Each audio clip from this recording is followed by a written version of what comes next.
Quan lộ có 10 bậc, bậc sau khó hơn bậc trước. Mà số mệnh của tớ là phải làm quan, chẳng cần phải lật sách làm chi. Bắt đầu từ một thư ký huyện trưởng nhỏ nhoi, tớ đã đi thẳng tới đỉnh cao quyền lực. Tất cả là vì tớ là Hạ Tưởng, một người trọng sinh. Bàn cờ thế giới này đã đến lúc để tớ cầm quân rồi. Anh, mình đây là trọng sinh rồi hay là đang mơ đây? Ngày 15 tháng 6 năm 1998, thứ hai. Không phải mình vẫn đang ở quán bar ngày 15 tháng 3 năm 2010 sao? Đang uống rượu mà, Hạ Tưởng thấy đau đầu như búa bổ, đứng dậy nhìn ra ngoài cửa sổ. Vừa vặn thấy một chiếc ô tô đỗ ở trong sân. Biển số xe bắt đầu bằng chữ S. Đây không phải là xe của Lý Đinh Sơn sao? Lý Đinh Sơn là ông chủ của Hạ Tưởng, vốn là trạm trưởng trạm phóng viên của tờ báo Kinh tế Trung ương. Năm 1996, mượn làn sóng các tờ báo lớn của quốc gia, mở ra ngành dịch vụ thứ ba. Đã mở một công ty, nhưng năng lực kinh doanh của ông ấy cực kỳ kém. Chưa đầy 3 năm đã lỗ hơn 1 triệu tệ. Mình nhớ công ty này giờ chỉ còn lại 5 nhân viên. Hơn nữa theo ký ức, chẳng bao lâu nữa công ty sẽ phá sản. Lý Đinh Sơn cũng quay về tòa soạn làm phóng viên. Cả đời không bao giờ phất lên được nữa. Chẳng lẽ kiếp này mình cũng như vậy sao? Đúng lúc này, điện thoại trên bàn vang lên. Hơn nữa đầu số gọi đến không hề tầm thường. Hello, xin chào. Cho hỏi ngài tìm ai à? Tôi là người bên tỉnh ủy. Lý Đinh Sơn có ở đó không? Điện thoại trên lầu của cậu ấy không có người nhấc máy. Ngài là Tổng Bí thư trưởng. Chào ngài, Lý Tổng đang ngủ. Chắc là đã rút dây điện thoại rồi. Hay là để em lên lầu gọi ông ấy một tiếng? Thôi bỏ đi, cũng không có việc gì gấp, cứ để cậu ấy ngủ. Vậy được ạ, thưa Tổng Bí thư trưởng. Nếu có việc gì ngài có thể để em chuyển lời tới Lý Tổng. Hoặc một lát nữa tìm ông ấy cũng được. Lát nữa em sẽ lên lầu cắm lại dây điện thoại. Mấy ngày nay Lý Tổng bận quá, có chút mệt mỏi dã rời. Đến cả một người cấp dưới như tôi cũng muốn khuyên ông ấy một câu.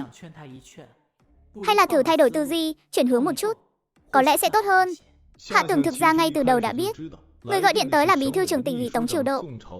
Cũng biết quan hệ giữa Lý Đinh Sơn và Tống Chiểu Độ rất không tầm thường. Nên khi cậu nhận ra rằng nếu có thể khuyên Lý Đinh Sơn từ bỏ kinh doanh theo con đường chính trị, bản thân mình cũng có thể viết lại tương lai, cậu liền cố ý dẫn dắt. Tôi đã từng đến chỗ Đinh Sơn nhiều lần. Sao không nhớ cậu là người nào nhỉ? Em tên là Hạ Tưởng, vẫn luôn làm việc ở văn phòng tầng dưới. Tổng Bí thư trưởng không để ý đến em. Có lẽ là do chỗ em ngồi hơi khuất. Tống Chiểu Độ không nói gì thêm nữa, chỉ bảo Hạ Tưởng truyền lời tới Lý Đinh Sơn rằng ông ấy đã gọi điện tới là được. Sau đó liền cúp máy. Còn Hạ Tưởng sau khi gác máy thì mồ hôi lạnh chảy đầy người.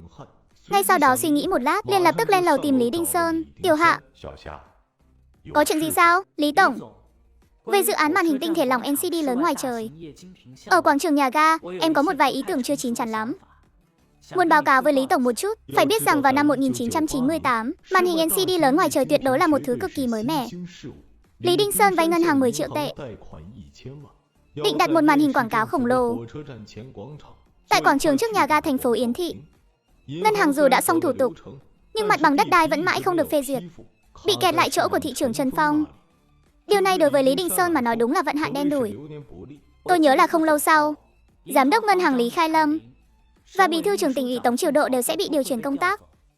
Cộng thêm việc sau này quảng cáo internet lập tức chiếm lĩnh thị trường, giành lấy đại bộ phận thị phần quảng cáo, nên có thể nói Lý Đinh Sơn đã thất bại thảm hại. Vì tiền đồ tương lai của cả hai người, Hạ Tưởng Hạ quyết tâm khuyên Lý Đinh Sơn từ bỏ kinh doanh theo con đường chính trị. Lý Tổng, dự án màn hình lớn LCD ở nhà ga, em thấy triển vọng không được rõ ràng cho lắm. Cậu nghĩ như thế nào? Nói tôi nghe xem nào. Thế là Hạ Tưởng đem toàn bộ hậu quả và kỳ vọng tương lai của việc phổ cập internet nói ra hết, mà Lý Đinh Sơn càng nghe sắc mặt càng trầm trọng. Trong lòng đã công nhận những dự đoán này, chỉ là vẫn có chút không cam lòng từ bỏ dự án này mà nói. Công ty đã dốc toàn bộ nhân lực và vật lực vào đây. Nếu không thành công, công ty sẽ không thể trụ vững được nữa. Lý Tổng, em có một người bạn học nghe được tin đồn. Nói là Lý Hành Trưởng sẽ bị điều chuyển khỏi chi nhánh, sắp tới sẽ nhậm chức ở ngân hàng thành phố. Không biết Lý Hành Trưởng có để lộ chút tin tức nào không? Lý Đinh Sơn lập tức nghĩ đến hậu quả nghiêm trọng của việc này. Người bạn học nào của cậu? Lai lịch thế nào? Sao lại biết được tin tức nội bộ như vậy? Bạn gái của một người bạn học của em cũng làm việc ở phân hội ngân hàng RCBC. Cô ấy vô tình phát hiện ra một văn bản nội bộ. Trên đó có nhắc đến việc điều động Lý Khai Lâm. Theo lời cậu ấy, sẽ thông báo cho đương sự trước 2 tháng. Một là để chuẩn bị tâm lý, 2 là để thuận tiện cho việc bàn giao công việc. Lý Đinh Sơn là người thông minh, Người thông minh tự nhiên không cần nói nhiều, không cần thiết phải gật đầu thừa nhận chuyện Lý Khai Lâm che giấu. Sự thật sắp bị điều đi. Một lúc sau, Lý Đinh Sơn dường như đã hạ quyết tâm. Tiểu Hạ, lát nữa tôi sẽ đi gặp Cao Hải. Ngày mai cậu lại đến văn phòng tôi một chuyến. Cao Hải là phó bí thư trưởng chính quyền thành phố. Tuy cấp bậc chỉ là cấp phó sứ, nhưng vị trí lại rất quan trọng. Và lại nghe nói còn rất được thị trưởng Trần Phong trọng dụng. Có khả năng sẽ sớm được thăng chức chính thức. Lý Đinh Sơn đi tìm Cao Hải. Đoán chừng chuyện ngân hàng chỉ là tiện thể. Quan trọng là hỏi xem làm thế nào để quay lại quan trường. Vâng thưa Lý Tổng. Ngày mai em sẽ lên. Ngoài ra Tổng bí thư trưởng cũng gọi điện tới, bảo em nhắn lại với ngài một tiếng. Xuống lầu, ngồi vào chỗ của mình một lúc lâu. Hạ Tưởng vẫn chưa thể bình tĩnh lại được. Đúng lúc này có một tiếng gọi. Hạ Tưởng, tối nay mời tôi đi ăn cơm nhé. Tôi có chuyện muốn nói với cậu. Người nọ chính là Tiêu Giai, là nữ sinh đại học mới tốt nghiệp năm ngoái. Ngoại hình ngọt ngào, được Văn Dương giới thiệu vào công ty. Nhưng cô ấy dường như thường bị Văn Dương quấy rối. Còn với Hạ Tưởng, quan hệ lại khá ổn. Sao ngẩn người ra thế? Đừng thẫn thờ nữa, tôi có chuyện quan trọng muốn bàn với cậu. Đến tối, hai người đến một quán đồ nướng, gọi một vài món ăn. Thấy Tiêu Giai nói khẽ, nghe này, tôi nói cho cậu một bí mật. Văn Dương thật ra vẫn luôn lợi dụng danh nghĩa công ty để kiếm tiền cho riêng mình. Hơn nữa còn kiếm được không ít đâu. Ít nhất là 1 triệu tệ. Sao có thể chứ? Lý Tổng mở công ty lỗ mất 1 triệu tệ. Vậy mà Phó Tổng Văn Dương lại lén lút lợi dụng danh nghĩa công ty, lặng lẽ kiếm được 1 triệu tệ. Sự khác biệt này cũng quá lớn rồi. Lúc đầu tớ cũng không tin. Nhưng sau đó, tớ nhìn thấy con số trên tài khoản của ông ta, mới tin là ông ta thực sự đã kiếm được 1 triệu tệ. Nói cho cậu biết này Hạ Tưởng, 1 triệu tệ này của Văn Dương từ đâu mà có, tớ biết rõ như lòng bàn tay. Vì tớ đã tham gia vào toàn bộ quá trình kiếm tiền đó của ông ta. Hạ Tưởng không dám tin vào tai mình, bởi vì vào năm 1998, 1 triệu tệ tuyệt đối là một khoản tiền khổng lồ. Trong khi Tiêu Giai vừa uống bia, vừa kể lại một cách đứt quãng, Hạ Tưởng cuối cùng cũng hiểu được mánh khóe của Văn Dương, mới biết chuyện là như thế nào. Ý cậu là Văn Dương đã lợi dụng Lý Đinh đến Sơn, dùng danh nghĩa cơ quan báo chí quốc gia đứng sau công ty để thu phí biên soạn sách từ các khách hàng trong ngành. Đúng vậy, vừa nghe nói có thể được phát huy chương, lại còn có tác dụng trong việc bình xét chức danh. Có gần 2.000 người đã chuyển tiền gửi bài đấy. Tổng cộng thu được 2 triệu tệ. Trừ đi phí xin số đăng ký sách, chi phí in ấn và phần thưởng, vẫn còn lại đến 1 triệu tệ. Thế nào, cậu thấy sao? Cậu muốn cùng tớ làm một vố lớn không? Cũng kiếm lấy tầm 1 triệu tệ. Đời người thì nên có rượu là uống thôi. Có tiền thì phải kiếm chứ. Không ngờ cậu lại hào sảng như vậy. Nghe mà tớ thấy nhiệt huyết sục sôi. Chỉ muốn nhảy dựng lên làm một mè lớn, kiếm một khoản thật hời. Nói thì nghe hay lắm, nhưng nhìn bộ dạng của cậu chẳng có chút vốn liếng nào cả. Thôi bỏ đi. Cho tớ mượn ít tiền làm vốn khởi động đi. Nhưng mà vẫn phải dựa vào bản thân mình, Hạ Tưởng nghĩ. Quả thực mình không muốn tham gia vào mấy chuyện này. Vì lợi bất cập hại, lén lút sử dụng con dấu của công ty dưới danh nghĩa của một tòa soạn báo cấp quốc gia. Đây hoàn toàn là hành 66 phạm pháp luật. Chưa nói đến việc thu phí biên tập và mua bán chỉ số sách. Nói một cách nghiêm túc thì đó cũng là phạm pháp, nếu thực sự tham chút lợi nhỏ trước mắt. Sau này, cho dù mình có nhờ vào thế lực của Lý Đinh Sơn và Tống Triều Độ, thành công bước vào quan trường, thì chuyện này, nếu nhiều năm sau bị người ta khơi ra, vẫn có thể dồn mình vào chỗ chết. Có lẽ là do đi quá gần với Tiêu Giai. Ngày hôm sau vừa đến công ty, Văn Dương đã sầm mặt gọi, Hạ Tưởng, đến văn phòng của tôi một lát, có chuyện muốn nói với cậu. Văn Tổng tìm mình có chuyện gì sao? Văn Dương cầm một tờ biểu mẫu từ trên bàn làm việc lên, đưa cho Hạ Tưởng. Tôi có một người bạn đang chuẩn bị ở ngã tư đường vành đai 2 và phố Thiện Lương mở một siêu thị, tên là siêu thị Gia Gia. Vì mới khai trương nên cần một lượng lớn nhân viên. Tôi thấy cậu làm người cũng được, có thể tới đó ứng tuyển vị trí quản lý cấp trung. Hiện tại tiền đồ của công ty không mấy sáng sủa. Cậu vẫn còn trẻ, cứ lãng phí thời gian ở đây mãi cũng không phải cách. Cậu thấy thế nào? Đầu óc Hạ Tưởng mình một tiếng, suýt chút nữa không tin vào tai mình. Siêu thị Gia Gia, siêu thị chuỗi cực lớn có tầm ảnh hưởng lớn nhất và hiệu quả kinh doanh tốt nhất thành phố Yên sau này sao? Nhưng Văn Dương lại tốt bụng như vậy sao? Nhìn người đàn ông âm hiểm trước mắt Hạ Tưởng, không khỏi nảy sinh nghi ngờ. Chẳng lẽ Văn Dương cũng đã biết việc Lý Đinh Sơn động tâm với việc nhậm chức bí thư, mà muốn nhân cơ hội này đá mình ra khỏi công ty? để hắn ta có thể đi theo Lý Đinh Sơn chuyển sang con đường chính trị. Phán đoán của Hạ Tường của không sai. Sau khi Văn Dương biết Lý Đinh Sơn đi tìm Cao Hải, hắn liền muốn đá Hạ Tường sang một bên, để cậu tránh xa công ty. Nếu Lý Đinh Sơn hạ quyết tâm đi làm bí thư huyện ủy, hắn có thể danh chính ngôn thuận đi theo Lý Đinh Sơn xuống đó. Không có Hạ Tường này ở bên cạnh vướng mắt, Lý Đinh Sơn cũng không còn lựa chọn nào khác. Cảm ơn Văn Tổng. Văn Tổng đúng là người tốt. Tôi sẽ đi điền đơn ngay, cố gắng đến siêu thị Gia trình diện sớm nhất có thể. Nhưng chuyện này có nên nói trước với Lý Tổng một tiếng không ạ? Việc này không nên chậm trễ. Hạ Tường, nghe tôi nói không sai đâu. Cứ đi đăng ký trước đã. Đợi mọi chuyện định xong rồi mới báo cho Lý Tổng cũng không muộn. Đến lúc đó Lý Tổng chẳng lẽ còn có thể cản cậu sao? Người trẻ tuổi ai chẳng nghĩ cho tiền đồ của mình. Tôi cũng thấy cậu thành thật đáng tin nên mới muốn giúp cậu thôi. Xin lỗi Văn Tổng, tôi không hiểu chuyện. Anh đừng trách tôi. Tôi nhất định sẽ giữ bí mật. Đi điền đơn ngay đây. Ngày mai sẽ đi trình diện luôn. Thế mới đúng chứ. Chú ý giữ bí mật. Công việc này rất đắt khách đấy. Nghe nói lương tháng 500 tệ. Đa tạ Văn Tổng. Tôi sẽ nhớ kỹ sự giúp đỡ của anh.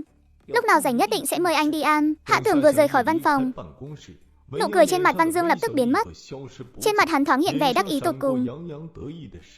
Đúng là một đứa trẻ ngốc nghếch. Đao cho nó một cái hố mà nó còn coi đó là lợi ích tồi tát, liều mạng nhảy xuống. Nếu thật sự có bị rơi chết thì cũng đừng trách ai, chỉ có thể trách bản thân quá ngu xuẩn, đần độn. Chỉ tiếc là Hạ Tường đã sớm biết được dự tính của hắn nên sẽ không để hắn được như ý. Mà khi Hạ Tường đi tới văn phòng của Lý Đinh Sơn, lại thấy trong phòng khói thuốc vây quanh, còn Lý Đinh Sơn mang một vẻ mặt suy sụp, khiến Hạ Tường giận nảy mình. Sao vậy ạ? Chẳng lẽ việc vận động của Lý Đinh Sơn đã thất bại rồi? Một phóng viên xuất thân từ một tòa báo nhỏ, sau khi dấn thân vào chính trường lại có thể trực tiếp làm bí thư huyện ủy, mà tất cả những điều này đều là nhờ đứng sau lưng ông ấy là Tống Triều Độ của tỉnh ủy. Tiết tập trước, Lý Đinh Sơn mang vẻ mặt suy sụp ngồi trên ghế sofa, nói: Tiểu Hạ, đúng như lời cậu nói, Lý Khai Lâm của Nhiên sắp bị điều chuyển. Khoản vay 10 triệu tệ lần này em là tiêu tùng rồi. Có điều, chính quyền thành phố đã đồng ý cấp khu đất ở quảng trường nhà ga cho chúng ta rồi. Bây giờ chúng ta thực sự đang rơi vào thế tiến thoái lưỡng nan. Hạ Tường cân nhắc một chút, quyết định nhân cơ hội này giúp Lý Đinh Sơn hạ quyết tâm. Lý Tổng, công ty chúng ta là công ty nhà nước, là doanh nghiệp trực thuộc tòa báo. Phát triển đến bây giờ, hiện tại đang ở trong một giai đoạn then chốt. Nhưng cho dù thế nào, có thể vận hành được đến mức độ như hiện nay, có thể ký kết ý định hợp tác với ngân hàng, có thể khiến chính quyền thành phố đồng ý giao khu đất tấc vàng ở quảng trường nhà ga phê duyệt cho chúng ta. Lý Tổng đã đạt được những thành tích khiến nhiều người không thể tin nổi. Thành tích này nếu bây giờ bàn giao lại cho tòa báo, các lãnh đạo tòa báo chắc chắn sẽ rất vui mừng. Đối với ảnh hưởng từ việc thất bại của thương vụ đầu tiên cũng sẽ giảm xuống mức thấp nhất. Tòa báo cũng vì thế mà nhìn Lý Tổng bằng con mắt khác.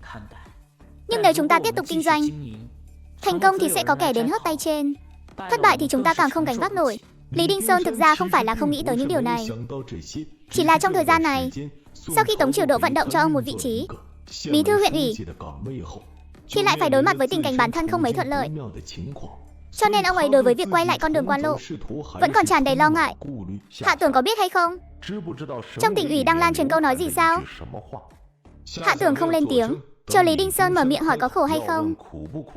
Hãy nghĩ đến Tổng bí thư trưởng ở tỉnh ủy. Tống Triều Độ vốn là ủy viên thường vụ tỉnh ủy, bí thư trưởng tỉnh ủy, sắp tới sẽ mất đi chức danh ủy viên thường vụ, chuyển sang làm trưởng ban nông công tỉnh ủy.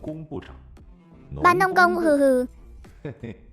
Ông ấy làm trưởng ban nông công, những người được ông ấy đề bạt sau này liệu còn có cơ hội thăng tiến? Huống hồ người không hài lòng với ông ấy lại là bí thư tỉnh ủy. Cậu không biết đâu, chống lưng của bí thư tỉnh ủy Cao Thừa Tùng cực kỳ vững chắc, có những mối quan hệ có thể thông thiên. Hạ Tường sao có thể không biết đại danh của Cao Thừa Tùng? Trong ký ức của mình, sau khi Cao Thừa Tùng đảm nhận chức bí thư tỉnh ủy tỉnh Yến, đã làm cho quan trường tỉnh Yến trở nên chướng khí mù mịt. Thuận ta thì sống, nghịch ta thì chết. Vô số quan viên bị ông ta dùng đủ loại lý do để trù dập, hoặc là điều chuyển sang tuyến 2 để dưỡng già, biến tỉnh Yến thành lãnh địa riêng của mình. Ngay cả tỉnh trưởng Diệp Thế Sinh, dưới sự hung hăng càn quấy của Cao Thừa Tùng, cũng phải tránh đi nhuệ khí của ông ta. Ngậm đắng nuốt cay. Nói như vậy, Lý Đinh Sơn đã có ý định từ bỏ công ty, nhưng lại không có đủ tự tin vào việc tham gia chính trường.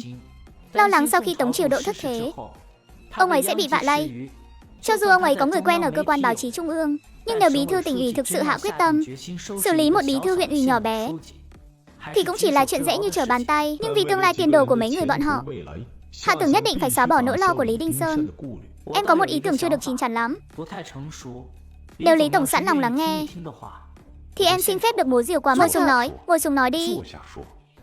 Bây giờ chúng ta đang cùng hội cùng thuyền. Trong lòng Hạ Tưởng thoáng hiện một niềm vui sướng. Câu nói này của Lý Đinh Sơn tương đương với việc thừa nhận Hạ Tưởng có thể trở thành người thân cận nhất, thân phận là người đáng tin cậy nhất của ông ấy. Tuy nhiên, Hạ Tưởng không hề tỏ ra đắc ý chút nào, mà vẫn cung kính nói trước khi Tổng bí thư trưởng mất, hãy nhanh chóng sắp xếp ổn thỏa mọi việc. Chiến lược tham chính của Lý Tổng không đổi, vẫn nên xuống huyện đảm nhiệm chức bí thư huyện ủy, nhưng đừng đến các huyện vùng ven thành phố Yên vì quá gần tỉnh ủy, rất dễ bị người khác chú ý. Có thể chọn một huyện nghèo hẻo lánh, đến một nơi không ai để ý tới. Sẽ có một ngày, Cao Thừa Tùng sẽ bị điều chuyển đi. Lý Tổng chỉ cần vùi đầu làm việc khoảng 3-4 năm là có thể đợi được ngày trời quang mây tạnh. Lý Đinh Sơn ngồi thẳng người lên, trong mắt thoáng hiện lên vẻ tán thưởng. Thật không ngờ, cậu thanh niên Hạ Tưởng này trước đây luôn im hơi lặng tiếng, hóa ra lại là một người có tâm tư tỉ mỉ như vậy. Tầm nhìn này, định lực này, cách tư duy tìm kiếm cơ hội trong nghịch cảnh này, đừng nói là cả công ty không ai sánh bằng. Ngay cả ở tòa soạn báo cấp quốc gia của ông, những thanh niên cùng độ tuổi với cậu ấy cũng chẳng có ai bị kịp. Lý Đinh Sơn trầm ngâm suy tính một lát, cảm thấy phương pháp mà Hạ Tưởng nói có lẽ là lựa chọn tốt nhất hiện giờ. Ông không còn do dự nữa, đứng dậy nói, ngày mai tôi sẽ đi Kinh Thành. Trước tiên là bàn giao công việc cho lãnh đạo tòa soạn, sau khi về sẽ đi gặp Tổng bí thư trưởng, nói chuyện cho thật kỹ. Ước chừng mất khoảng 3-4 ngày. Đến lúc đó chúng ta sẽ bàn bạc tiếp. Tan họp, Gia Hoa đi đến bên cạnh Hạ Tưởng. Hạ lão đệ, khá lắm nha. Tôi thật sự khâm phục cậu. Nếu chuyến đi này của Lý Tổng thuận lợi, hai anh em mình coi như tiền đồ vô lượng rồi. Hạ Tưởng vốn dĩ luôn có ấn tượng tốt với Gia Hoa, cảm thấy anh ta là một người đáng để kết giao, nên cũng vui vẻ nói, em chỉ nói ra những điều mà chính Lý Tổng cũng đã biết mà thôi. Ngoài ra, làm phiền Giả Ca trên đường đi hãy khuyên nhủ Lý Tổng thêm chút nhé. Gia Hoa gật đầu cười lớn, quay người ra ngoài đi rửa xe. Hạ Tưởng vừa đứng dậy, thấy Văn Dương với vẻ mặt khó chịu bước ra từ văn phòng, nói với Hạ Tưởng, cậu mà không đi siêu thị Gia Gia thì trả lại người anh họ cho tôi. Cơ hội tốt thế này đương nhiên phải trân trọng rồi. Chiều nay tôi sẽ đến siêu thị Gia Gia. Cảm ơn Văn Tổng. Văn Dương không nói dối, Trần Trác Lên gật đầu, quay người đi lên lầu. Siêu thị Gia Gia cách chỗ chú Tào Vĩnh Quốc không xa, tiện đường đến thăm chú ấy luôn. Thế là Hạ Tưởng gọi điện cho Tào Vĩnh Quốc. Tào Vĩnh Quốc là bạn thân của cha Hạ Tưởng, vì từng giúp đỡ Hạ Tưởng nên chuyện công việc và hộ khẩu đều nhờ chú ấy để tâm. Trong điện thoại nói chú ấy đang nghỉ ngơi ở nhà, bảo Hạ Tưởng buổi tối cứ trực tiếp đến nhà tìm chú. Cúp điện thoại, Hạ Tưởng dự định đến siêu thị Gia Gia trước, sau đó mới đến nhà họ Tào. Năm 1998 chính là khởi đầu của việc cải tạo nhiều làng trong phố. Cả thành phố đâu đâu cũng là công trường xây dựng, cũng tượng trưng cho tình hình kinh tế đang khởi sắc. Hạ Tưởng đứng trước một công trường lớn, nhìn siêu thị Gia Gia đang trong quá trình xây dựng, không kìm được mà cảm thán, ai mà ngờ được chính cái siêu thị này sau này lại vang danh khắp cả nước. Ngay cả con trai của Bí thư Cao cũng chiếm cổ phần trong đó. Nhưng hiện tại Cao Kiến Nguyên chắc chắn vẫn chưa coi trọng một siêu thị Gia Gia vô danh tiểu. Còn Phùng Quốc Quang, người phụ trách siêu thị Gia Gia, vừa nghe là do Văn Dương giới thiệu đến, lập tức vô cùng nhiệt tình, chào mừng, chào mừng. Hạ Tưởng à, Văn Dương còn nói với tôi chuyện này rồi. Tôi thay mặt siêu thị Gia Gia chào mừng cậu. Nhưng tôi phải nói thẳng trước thế này, hiện tại nguồn vốn đang rất eo hẹp, công trình đã ở trạng thái đình trệ một nửa rồi. Công ty xây dựng nói không đưa tiền thì không thi công. Bây giờ đang là thời điểm mấu chốt. Vượt qua được cửa ải này thì tương lai sẽ rộng mở. Còn không qua được thì bản thân tôi cũng khó bảo toàn. Công việc này của cậu cũng khó mà đảm bảo được. Một câu nói đã giành được cảm tình của Hạ Tưởng. Phùng Quốc Quang này trong sự tinh khôn vẫn lộ ra vẻ chân thành. Trong thời gian ngắn nhất, có thể nêu rõ lập trường chỉ bằng vài câu nói, vừa không thiên vị hay phóng đại sự thật, vừa không khiến anh cảm thấy làm cho có lệ. Quả nhiên là một nhân vật tầm cỡ. Chẳng trách siêu thị Gia Gia càng làm càng tốt. Trong cuộc chiến siêu thị ở đời sau vẫn luôn đứng vững.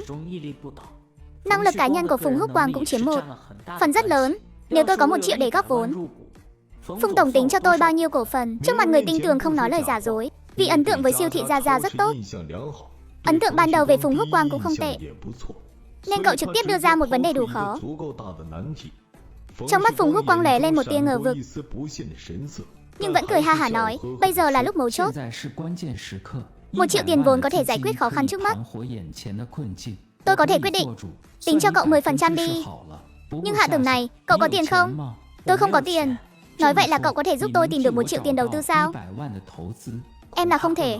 Vậy cậu không phải đến để ứng tuyển công việc ở siêu thị sao? Dù sao thì tôi cũng đã nói rồi. Bất kể dùng cách gì, chỉ cần giải quyết được khó khăn trước mắt của tôi đều sẽ dựa theo những gì vừa bàn. Tính cho cậu 10% cổ phần. Hạ Tưởng cười, Phùng tổng, hỏi một câu riêng tư nhé. Anh và Văn tổng quan hệ cá nhân thế nào? Quân tử chi giao, nhạt như nước lạ thôi. Nhưng quan hệ cá nhân là quan hệ cá nhân. Kinh doanh là kinh doanh. Mỗi người có một lộ trình riêng, không thể đánh đồng là một. Phải không? Biết quan hệ giữa Phùng Húc Quang và Văn Dương rất bình thường. Hạ Tưởng liền yên tâm. Không ngờ trước khi siêu thị Gia Gia được xây dựng xong, còn có một khúc nhạc đệm nhỏ là thiếu hụt vốn thế này. Nếu nắm bắt tốt, Hũ Vàng đầu tiên cũng sẽ có chỗ dựa.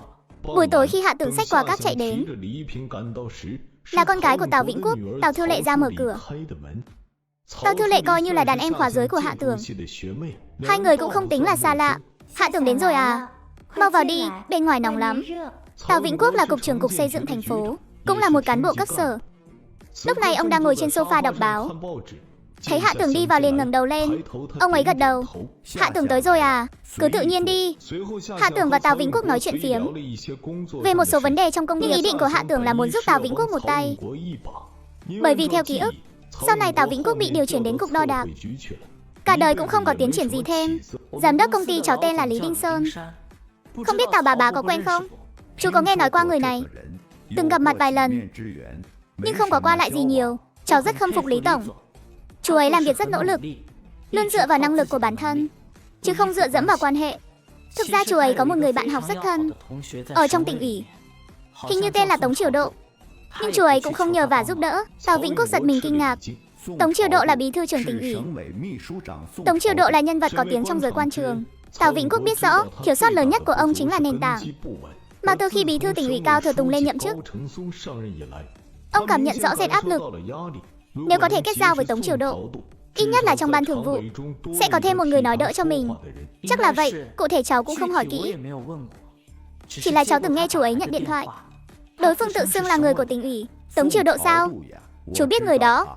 Tào Vĩnh Quốc nói xong câu đó thì không nói thêm gì nữa. Sau đó Hạ Tưởng trò chuyện với Tào Vĩnh Quốc một lúc rồi xin phép ra về, nhưng lại bị Tào Thư Lệ giữ lại. Ba, bài tập kỳ nghỉ của con là thiết kế một bản vẽ siêu thị. Vừa hay anh Hạ Tưởng tới đây, em muốn chiều nay anh ấy đi cùng em tới công trường một chuyến, để học hỏi thực tế một chút. Vấn đề này còn nên hỏi Hạ Tưởng. Phải xem cậu ấy có thời gian không đã. Vừa hay em có quen một người bạn đang xây dựng một cái siêu thị, có thể cùng đi xem thử. Về bài tập của em thì anh không dám đảm bảo, nhưng về an toàn thân thể của em, anh sẽ chịu trách nhiệm đến cùng. Dạ vâng ạ. Con nhớ đừng có bắt nạt Hạ Tưởng đấy. Hạ Tưởng, cậu cũng đừng quá nhường nhịn nó. Đừng để nó chạy lung tung. Con bé này nghịch ngợm lắm. Ta để lái xe đưa hai đứa đi. Lái xe của Tào Vĩnh Quốc là Lý Kiệt Phu, khoảng 35 tuổi. Ít nói, sau khi đón Hạ Tưởng và Tào Thư Lệ hỏi địa điểm xong, thì chỉ lặng lẽ lái xe. Sau khi đưa hai người đến nơi, anh ta nói sẽ tự lái xe đi vòng quanh gần đó. Còn ở phía bên kia, Phùng Húc Quang hiện đang đau đầu nhức óc, bởi vì bản thân phải thanh toán cho các công ty xây dựng cấp dưới, mà tiền trong tay thật sự không đủ. Vẫn đang gọi điện thoại vay tiền. Đồng thời, quản lý dự án phụ trách thi công siêu thị Gia Gia, quản lý Lý Hồng Giang của chi nhánh số 1 thuộc công ty xây dựng số 2 tỉnh đang họp. Tinh thần của cuộc họp gồm 2 điểm. Một là toàn bộ ngừng thi công. Hai là nếu không có mệnh lệnh của tôi, ai cũng không được phép thi công. Ai dám không nghe theo sắp xếp sẽ bị đuổi việc. Nói xong liền đi tìm Phùng Húc Quang. Chỉ là khi ông ta đi đến trước siêu thị Gia Gia, lại nhìn thấy xe của Tào Vĩnh Quốc, xe của cục trưởng Tào. Sao lại đậu ở trước cửa văn phòng của Phùng Húc Quang? Chẳng lẽ Phùng Húc Quang quen biết cục trưởng Tào? Không thể nào, nếu ông ta thực sự có quan hệ với cục trưởng Tào, thì sao có thể để một quản lý chi nhánh nhỏ bé như mình chèn ép chứ? Ai mà ngờ được, 1 phút trước vị quản lý công ty xây dựng còn đang đùng đùng nổi giận, Chỉ mới nhìn thấy biển số xe quyền quý đó đã lập tức trở nên cung kính khép nép. Phùng tổng, Lý tổng, hai vị đừng ép tôi nữa. Tôi chỉ đưa thiên kim tiểu thư của cục trưởng Tào đến công trường thôi. Còn về chàng thanh niên đi cùng cô ấy, có quan hệ gì với cô ấy? Tôi hoàn toàn không biết gì cả. Tôi là tài xế, chỉ lo lái xe. Chuyện không nên hỏi thì không được hỏi. Để làm rõ ngọn ngành, Phùng Húc Quang và Lý Hồng Giang vây lấy Lý Kiệt Phu ở giữa. Hai người họ, kẻ bưng trà, người đưa thuốc, đang cố gắng lấy lòng anh ta. Còn Lý Hồng Giang vẫn đang nghĩ tối nay nên mời Lý Kiệt Phu đi đâu ăn cơm. Lúc này Hạ Tưởng và Tào Thư Lệ từ công trường quay về. Thư Lệ, bài tập làm xong chưa? Có phải định về không? Đúng vậy. Chú Lý, ra xe đợi cháu một lát. Lý Kiệt Phu đáp lời. Anh ta gật đầu với Lý Hồng Giang và Phùng Húc Quang, mỉm cười nhẹ rồi bước ra cửa. Hóa ra đây chính là Thiên Kim cục trưởng. Phùng Húc Quang này và Thiên Kim cục trưởng có quen biết sao? Phùng Húc Quang thấy Hạ Tưởng bất ngờ xuất hiện, vừa kinh ngạc vừa vui mừng, lại thấy anh có quan hệ mật thiết với Thiên Kim cục trưởng. Trong lòng khẽ lay động, bước tới nói, Hạ Tưởng, cậu đến đây sao không thông báo cho tôi một tiếng? Định tạo cho tôi một sự bất ngờ sao? Lý Hồng Giang lại toát mồ hôi hột. Ông ta không ngờ Phùng Húc Quang và Hạ Tưởng lại quen biết nhau. Tôi là Lý Hồng Giang, quản lý chi nhánh số 2 của công ty xây dựng số 1. Rất vui được làm quen với cậu. Tôi tên Hạ Tưởng. Rất vui được gặp ông. Phùng Húc Quang cũng cười rất tươi. Hạ Tưởng, giới thiệu một chút đi, vị này là, tôi là Tào Thư Lệ, tạm thời là bạn gái của Hạ Tưởng. Đôi mắt Phùng Húc Quang tràn đầy kinh ngạc. Nụ cười trên mặt Lý Hồng Giang càng thêm rạng rỡ, thầm nhủ phải tìm cơ hội để lấy lòng Hạ Tưởng. Phùng tổng, lúc nãy ở hiện trường tôi thấy đã tạm ngừng thi công rồi. Có phải vấn đề vốn vẫn chưa được giải quyết không? Đúng vậy, trước mắt vẫn còn thiếu hụt một ít. Một khoản tiền hàng của tôi đang gặp chút vấn đề. Nếu không thì cũng không khó khăn đến mức này. Đúng rồi, Hạ Tưởng này, về dự án hợp tác mà chúng ta đã nói lần trước, tôi vẫn luôn rất quan tâm. Đáng tiếc là cậu mãi vẫn chưa có phản hồi gì thêm. Sao nào, hôm nay đến có phải là để đưa kết quả cho tôi không? Đúng rồi, Lý tổng, sao trên công trường lại ngừng thi công rồi? Lúc này tôi đến hiện trường còn định vẽ một bản vẽ thi công, nhưng lại không thấy công nhân làm việc. Đôi mắt của Lý Hồng Giang sáng lên, trong lòng đã hiểu rõ chuyện là thế nào. Có một chút vấn đề nhỏ về chất lượng. Tôi đã ra lệnh cho họ ngừng thi công để chấn chỉnh. Kế hoạch trăm năm, chất lượng là hàng đầu, không thể có một chút sơ suất nào. Nhưng tôi đoán bây giờ họ đã tìm ra nguyên nhân rồi. Tôi sẽ đích thân đi giám sát họ bắt đầu làm việc ngay, không thể để chậm trễ tiến độ được. Phùng Húc Quang và Hạ Tưởng Tiễn ra đến cửa, thấy Lý Hồng Giang như đang bị lửa đốt, chạy bước nhỏ một mạch về phía công trường. Hai người nhìn nhau cười. Ngay sau đó Hạ Tưởng đưa cho Phùng Húc Quang một bản vẽ, trên đó là bộ quy hoạch thu hút đầu tư cho siêu thị của đời sau. Lập tức khiến Phùng Húc Quang ngây người kinh ngạc. Ông ấy liền chốt ngay chuyện 10% cổ phần. Sau khi tạm biệt Phùng Húc Quang, Tào Thư Lệ vừa lên xe đã lén lút nói với Hạ Tưởng, thế nào, biểu hiện hôm nay của em cũng khá xuất sắc chứ? Rất bất ngờ, tốt hơn nhiều so với tưởng tượng của tớ. Vậy thì hãy viết số điện thoại của cậu cho em. Mấy ngày nữa em có việc cần cậu giúp đỡ. Có chuyện tốt gì mà tìm tớ thế? Có thể tiết lộ cho một chút được không? Để tớ còn chuẩn bị tâm lý. Hay là cậu đoán thử xem, hoặc là hay là tối nay cũng đến nhà em ăn cơm đi, rồi em sẽ nói cho cậu biết.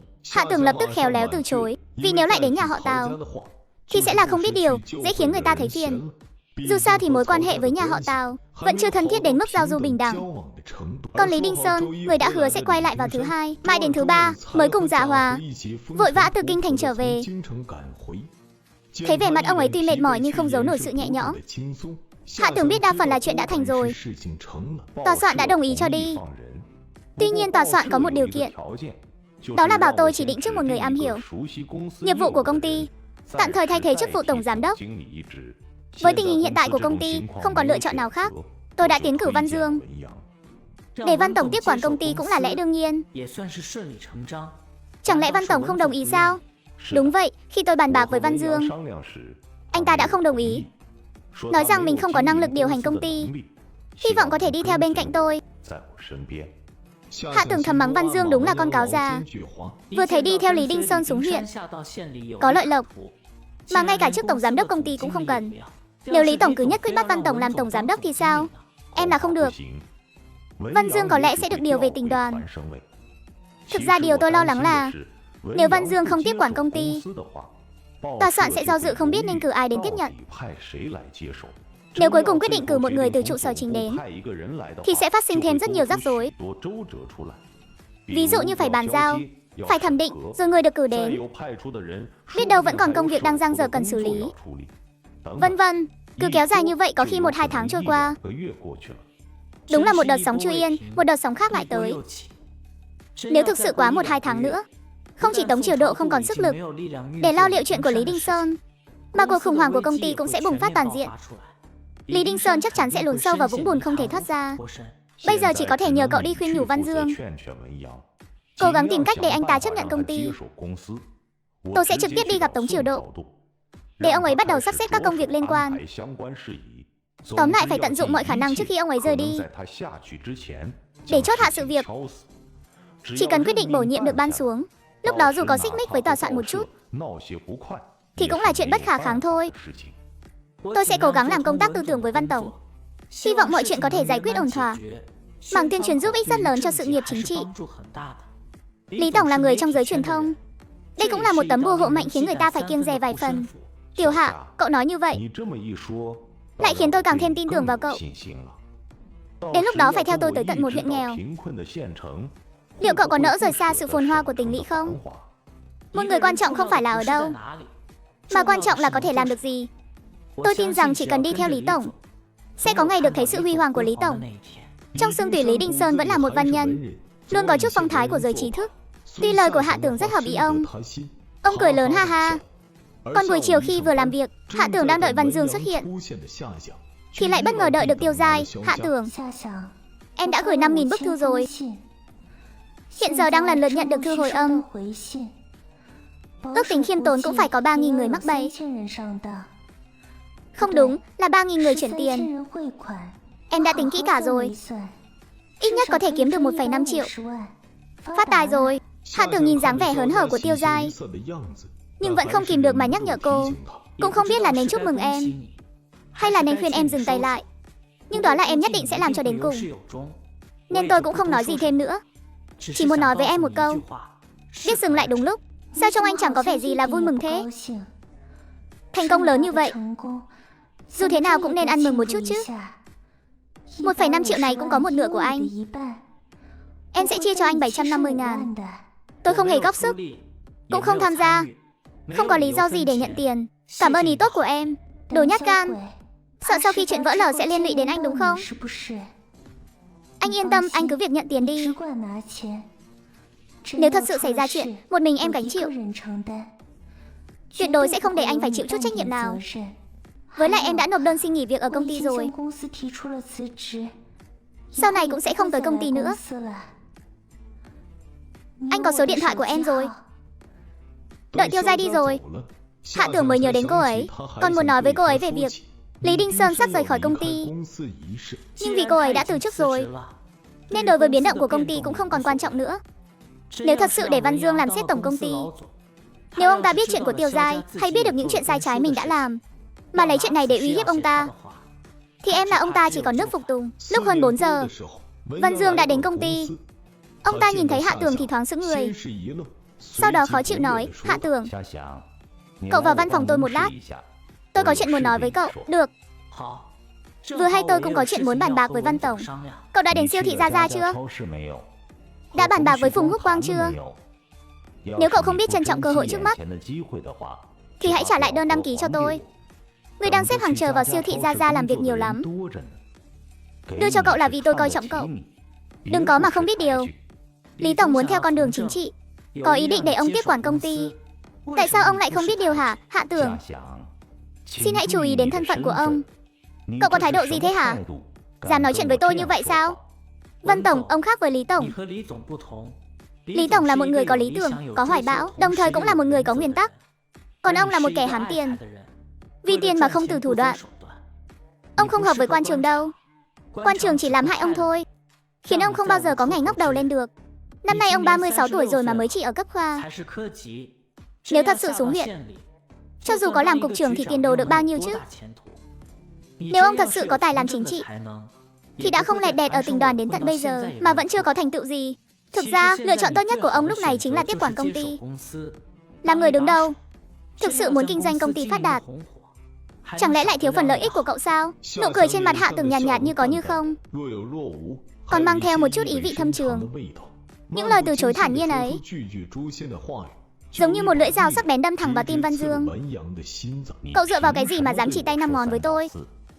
Trong mắt tôi, cậu chẳng là cái thá gì cả. Chỉ một câu nói của tôi là công ty có thể đuổi việc cậu, cũng có thể khiến Phùng Húc Quang không dùng cậu nữa. Cậu còn dám ngang ngược với tôi, dám hống hách với tôi sao? Xem tôi có hành cậu ra bã không? Cút khỏi văn phòng của tôi, lập tức dọn đồ đạc của cậu rồi cút đi. Tôi đi hay không là do Lý Tổng quyết định. Chuyện ở siêu thị Gia cũng là do Phùng Tổng quyết định, nên tôi khuyên ông đừng phí công vô ích. Bớt giận đi Văn Tổng của tôi. Giận quá hại thân đấy. Thằng nhóc, có giỏi thì đừng đi. Bây giờ tôi gọi điện cho Phùng Húc Quang ngay. Cậu cứ đợi đấy. Văn Dương tức đến nộ phổi. Vừa kết nối điện thoại với Phùng Húc Quang, ông ta đã lớn tiếng nói: Húc Quang, tôi là Văn Dương đây. Hạ Tưởng mà lần trước tôi giới thiệu, cậu đã quyết định dùng hắn chưa? Nghe này, thằng nhóc đó làm tôi nổi trận lôi đình rồi. Hắn không phải hạng người tử tế đâu. Trước mặt tôi mà chẳng coi ai ra gì, còn dám đe dọa tôi nữa. Cậu đuổi việc hắn ngay lập tức đi. Hiện thể nói với tất cả bạn bè làm ăn của cậu, không ai được thuê Hạ Tưởng hết. Hắn đúng là một kẻ khốn kiếp. Văn Dương vừa chửi bới vừa sùi bọt mép, hét toáng lên vào điện thoại. Nhìn Hạ Tưởng đứng bên cạnh lắc đầu ngán ngẩm. Với tố chất và trình độ này của ông ta, nếu thực sự theo Lý Đinh Sơn xuống huyện, không phải là một tên thổ phỉ ác bá chính hiệu thì còn là cái gì nữa? Có ông ta ở bên cạnh, con đường quan lộ của Lý Đinh Sơn chỉ càng thêm trắc trở. Văn Dương ngoài việc gây thêm rắc rối và gia tăng các yếu tố bất ổn ra thì đúng là vô dụng. Nhưng chẳng mấy chốc, biểu cảm trên mặt Văn Dương từ phẫn nộ và hống hách ban đầu dần chuyển sang sững sờ và không thể tin nổi. Cái quái gì thế? Dám giỡn mặt với tôi à? Nói cái gì mà bạn bè là bạn bè, làm ăn là làm ăn, hai chuyện khác nhau cái nỗi gì? Văn Dương, đừng trách tôi không nhắc nhở anh. Anh tiếp quản công ty, thực ra đối với anh là một chuyện tốt cực kỳ. Vừa hay có thể che đậy những việc bất hợp pháp mà anh đã làm trước đây.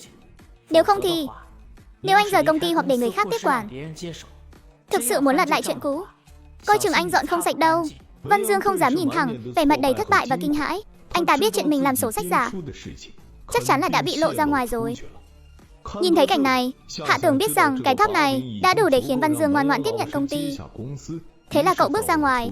Được đấy anh bạn, khiến cho Văn Dương phải nhảy dựng lên.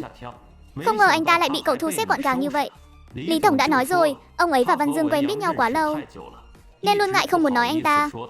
Chỉ có cậu mới khiến anh ta phục tùng được thôi. Phải nói là Lý Tổng thật sự có mắt nhìn. Đã nói thật chính xác. Đừng cười nhạo em nữa. Nếu không nhờ Lý Tổng có ánh mắt sắc sảo, mọi chuyện đều nằm trong tầm kiểm soát của ông ấy, thì sao em dám đối đầu với Văn Dương chứ? Có vài việc nhỏ thì phải do chúng ta đứng ra làm. Nếu chuyện gì cũng cần Lý Tổng đích thân ra mặt, thì hạng thuộc cấp như chúng ta còn có ích gì? Lý Đinh Sơn vô cùng hài lòng ngả người ra sau. Rõ ràng lời của Hạ Tưởng rất lọt tai, khiến ông ấy càng thêm đánh giá cao Hạ Tưởng. Dạ Hòa, mọi chuyện coi như đã định xong rồi. Nếu không có gì bất ngờ, trong vòng 2 tháng tới, tôi sẽ đến huyện Bá, thành phố Trương, nhậm chức bí thư huyện ủy. Bí thư khi nhậm chức có thể mang theo vài người đi cùng. Người tôi tin tưởng chỉ có 2 cậu thôi.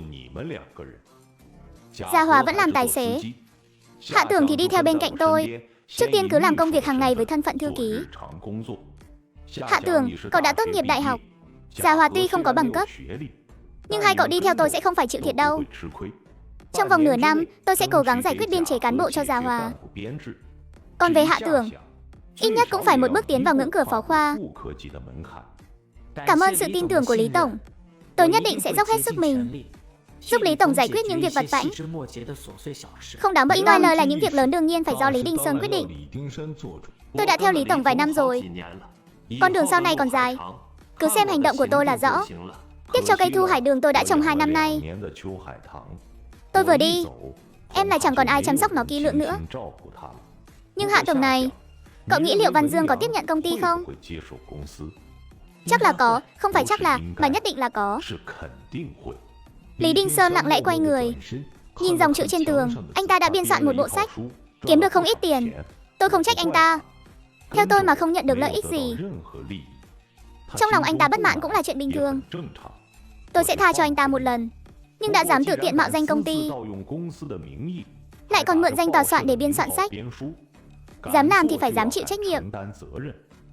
Cho nên giao công ty cho anh ta, để anh ta nếm thử mùi vị sứt đầu mẻ trán. Đối với anh ta cũng chẳng là gì. Hình phạt này so với ngồi tù thì vẫn còn khoan hồng trán. Trong lòng Hạ Tường lập tức dậy sóng dữ dội. Hóa ra Lý Đinh Sơn đã sớm biết chuyện Văn Dương lén lút biên soạn sách, nhưng vẫn luôn giữ kín không nói. Nhìn có vẻ bao dung, thực tế là vẫn luôn chờ đợi thời cơ tốt nhất. So sánh ra thì sự phô trương của Văn Dương và thói tự cao tự đại mới thật đáng thương, nực cười, và dường như để chứng thực lời Lý Đinh Sơn nói. Văn Dương gõ cửa rồi bước vào, cười nói, Lý Tổng, tôi đã suy nghĩ kỹ rồi, quyết định tiếp nhận công ty. Cảm ơn sự tin tưởng của lãnh đạo tòa soạn và Lý Tổng. Tôi nhất định sẽ không phụ sự kỳ vọng của lãnh đạo, dùng hết khả năng lớn nhất của mình, đưa hiệu quả của công ty lên một tầm cao mới. Văn Dương không nói thêm lời nào, nói xong liền quay người đi xuống lầu. Lý Đinh Sơn cũng không nói gì thêm, chỉ nói khẽ một câu với Hạ Tường, đi thôi. Tối nay cùng đi ăn cơm với Cao Hải. Bước tiếp theo ông ấy sắp được thăng chức chính thức rồi. Ai mà tin được, trên bàn rượu, một người trẻ tuổi thậm chí chưa có chức danh gì. Phương án mà cậu ấy nói ra lại khiến bí thư trưởng thành phố và huyện trưởng đều kinh ngạc không thôi. Tiếp tập trước, hôm nay Lý Đinh Sơn chiêu đãi phó bí thư trưởng thành ủy Cao Hải. Sau khi ngồi xuống, Cao Hải cười nói, Hạ Tường, cái tên hay đấy. Nghe Đinh Sơn nói con người cũng rất khá. Đúng là tuổi trẻ tài cao. Bí thư trưởng quá khen rồi ạ. Cháu theo Lý huyện trưởng lâu ngày nên được học hỏi nhiều, có được một chút tiến bộ. Không dám nói là có thành tựu gì. Hai người nghe xong thầm gật đầu. Ngay cả vị khách mà Cao Hải mang theo là ông chủ sở Tử Cao của Sở Phong Lâu cũng cảm thấy kinh ngạc trước sự khiêm tốn của Hạ Tường. Sau đó mọi người vui vẻ cụng ly, rượu quá 3 tuần. Bầu không khí bắt đầu trở nên náo nhiệt. Lúc then chốt vẫn là mối quan hệ bạn học cũ đáng tin nhất. Lần thăng chức này đa tạ lão bạn học đã chỉ điểm. Lời hay ý đẹp tôi không nói nhiều nữa. Tất cả đều nằm trong chén rượu này. Hạ có chút nghi hoặc nhìn Lý Đinh Sơn một cái. Lý Đinh Sơn ở trên thành phố còn có quan hệ sao? Trong ấn tượng của mình, ở thành phố người thân thiết với ông ấy nhất chỉ có mỗi mình Cao Hải. Nếu không thì việc phê duyệt miếng đất cũng không bị kéo dài lâu như vậy. Cao Hải, cậu còn khách sáo với tôi làm gì? Chẳng phải là coi nhau như người ngoài rồi sao? Cậu là người trong cuộc, nên không nhìn rõ bằng kẻ đứng ngoài như tôi. Trần Phong từ khi nhậm chức đến nay đã quyết liệt chỉnh đốn giao thông của Yến Thị. Bây giờ đã khai thông rất nhiều con đường cụt. Việc sửa đường đã tạm xong một giai đoạn.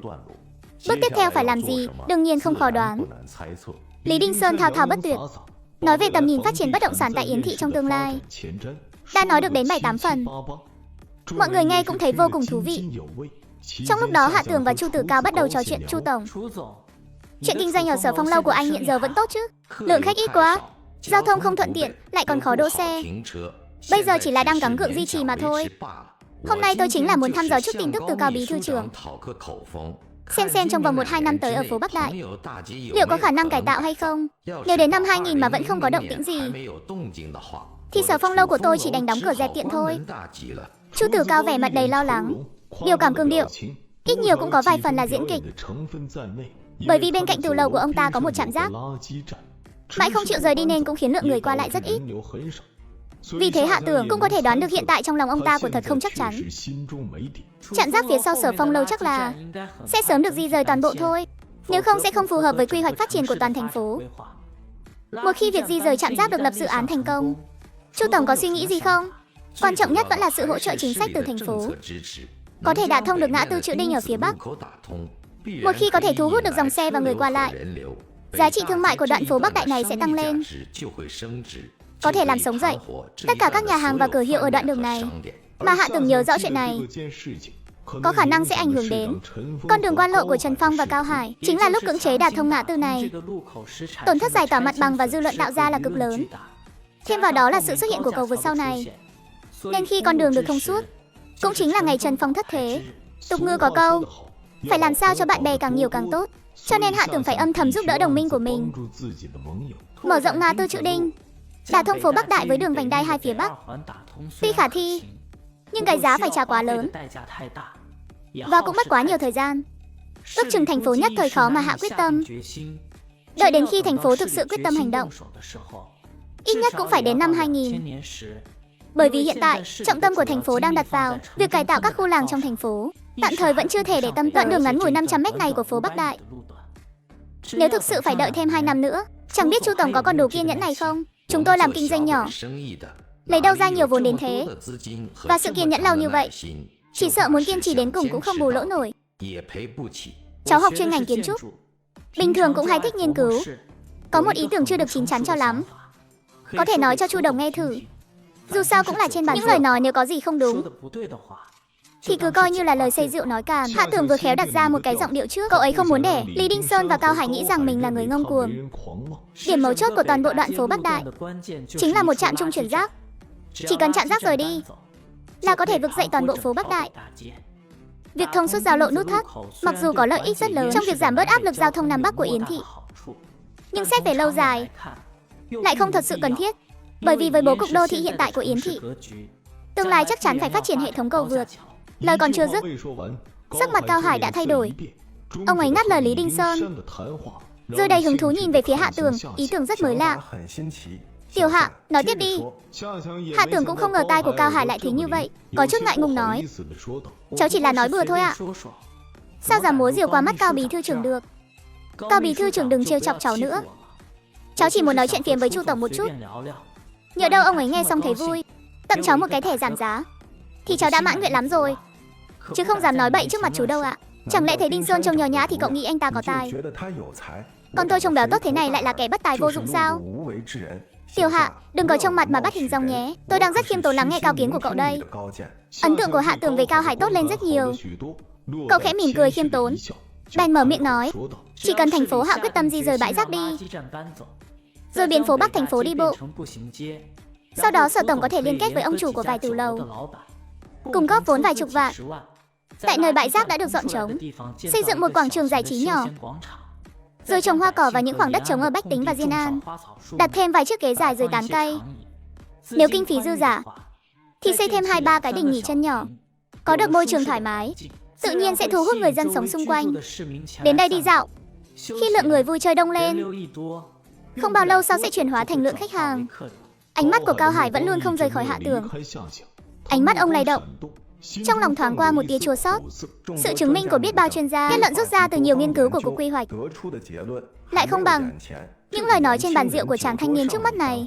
Càng đánh đúng trọng tâm hơn, càng phù hợp với lợi ích của nhiều bên hơn. Cách này, nó là một ý tưởng vàng điểm đá thành vàng, cũng chẳng quá lời chút nào. Sau khi những tử lầu mà đứng đầu việc làm ăn khấm khá lên, thành phố có thể ban hành các chính sách ưu đãi liên quan để biến đoạn đường dài 500 mét này thành phố ẩm thực.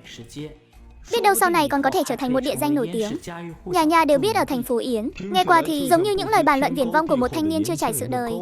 Sở Tử Cao và Dạ Hòa không nghĩ gì nhiều, nhưng lọt vào tai Lý Đinh Sơn và Cao Hải thì hai người họ lại vô cùng kinh ngạc. Họ nhìn nhau, đều thấy được sự khó hiểu và kinh ngạc trong mắt đối phương. Một chàng trai trẻ mới ngoài 20 tuổi lại không thể tiếp cận được phần cốt lõi của các chính sách thành phố, mà lại có được kiến giải như vậy, lại có thể nhìn xa trông rộng đến thế. Lẽ nào thật sự có sự tồn tại của thiên tài bẩm sinh? Sở Tử Cao dù sao cũng chỉ là một thương nhân, tầm nhìn không đủ rộng, chỉ biết nhìn Cao Hải với vẻ mặt đầy mong đợi. Cẩn thận hỏi, thưa bí thư trưởng, cách này của Hạ Tưởng thực sự rất hay, không biết có thể thực hiện được không? Hạ Tưởng không đợi Cao Hải trả lời, vội vàng nâng ly rượu lên. Lời nói đùa lúc rượu và không thể coi là thật được nào. Em xin kính Lý tổng và Cao bí thư trưởng một ly. Lý Đinh Sơn và Cao Hải mỉm cười hiểu ý, cả hai đều nâng ly rượu lên uống cạn, coi như là cho Hạ Tưởng đủ thể diện, cũng là sự tán thưởng vì cậu ấy đã kịp thời giải vây. Sở Tử Cao cũng là người thông minh, ngay lập tức nhận ra câu hỏi vừa rồi là không ổn. Tôi cũng xin kính Cao bí thư trưởng và Lý tổng một ly. Tôi xin tự phạt 3 ly trước. Sau đó, lúc Lý Đinh Sơn và Cao Hải cùng đi vệ sinh, Cao Hải cười nói, được đấy. Đinh Sơn, ông nhặt được bảo bối từ khi nào vậy? Câu Hạ Tưởng này của thực không đơn giản. Tôi nói trước điều này nhé, nếu cậu ấy muốn đi theo tôi, ông phải thả người đấy. Tôi đảm bảo trong vòng 1 năm sẽ để cậu ấy lên phó khoa. Nói nghiêm túc đấy, đừng có giành người với tôi. Tôi xuống huyện, bên cạnh không có lấy một người có thể dùng được, thì làm sao triển khai công việc được? 1 năm lên phó khoa thì có là gì? Tôi sẽ điều cậu ấy đến tỉnh đoàn trước, rồi sau 1 năm sẽ đưa cậu ấy lên chính khoa, đặt vào vị trí lãnh đạo cao nhất của cục ở huyện. Cao Hải thấy xung quanh không có người, nhưng vẫn hạ thấp giọng nói, tôi không tiện mở lời, nhưng trước mặt ông thì cũng chẳng có gì phải kiêng dè. Tôi sẽ dựa theo ý tưởng của Hạ Tường, tổng hợp lại một bản báo cáo trình lên thị trưởng Trần. Tôi đoán ở chỗ thị trưởng Trần, khả năng được thông qua là rất lớn. Ông đừng nhìn tôi với cái vẻ mặt đó. Tôi không phải vì gã sở tử cao đó, mà thực sự là vì muốn làm việc thực tế cho người dân, làm việc thực tế cho nhân dân. Bớt nói mấy lời sáo rỗng với tôi đi. Ông và sở tử cao có quan hệ gì tôi không quan tâm. Ông muốn theo sát Trần Phong cũng là biểu hiện của sự cầu tiến. Muốn lấy ý tưởng của Hạ Tường tôi cũng không có ý kiến gì. Cậu ấy đã nói ra trước mặt mọi người, thì chính là đang nể mặt ông rồi. Tuy nhiên có một điểm, ông bạn cũ à, ông vẫn còn không gian để thăng tiến đấy. Chú ý đừng nhúng tay quá sâu, cẩn thận kẻo bị người ta nắm thóp. Cao Hải gật đầu, bỗng nhiên thở dài một tiếng, cũng đều là bạn cũ. Tại sao Tống Triều Độ lúc nào cũng hờ hững với tôi? Về sự đối xử bên trọng bên khinh của Tống Triều Độ, Lý Đinh Sơn trong lòng hiểu rõ, nhưng ông không tiện đưa ra ý kiến, chỉ lắc lắc đầu, không có thu hoạch gì. Mấy ngày sau đó, thời gian của Hạ Tường đều dành để sắp xếp và tiêu hóa tài liệu về huyện Bá. Dù sao thì Lý Đinh Sơn trực tiếp từ tỉnh thành nhảy dù xuống huyện Bá, làm bí thư huyện ủy.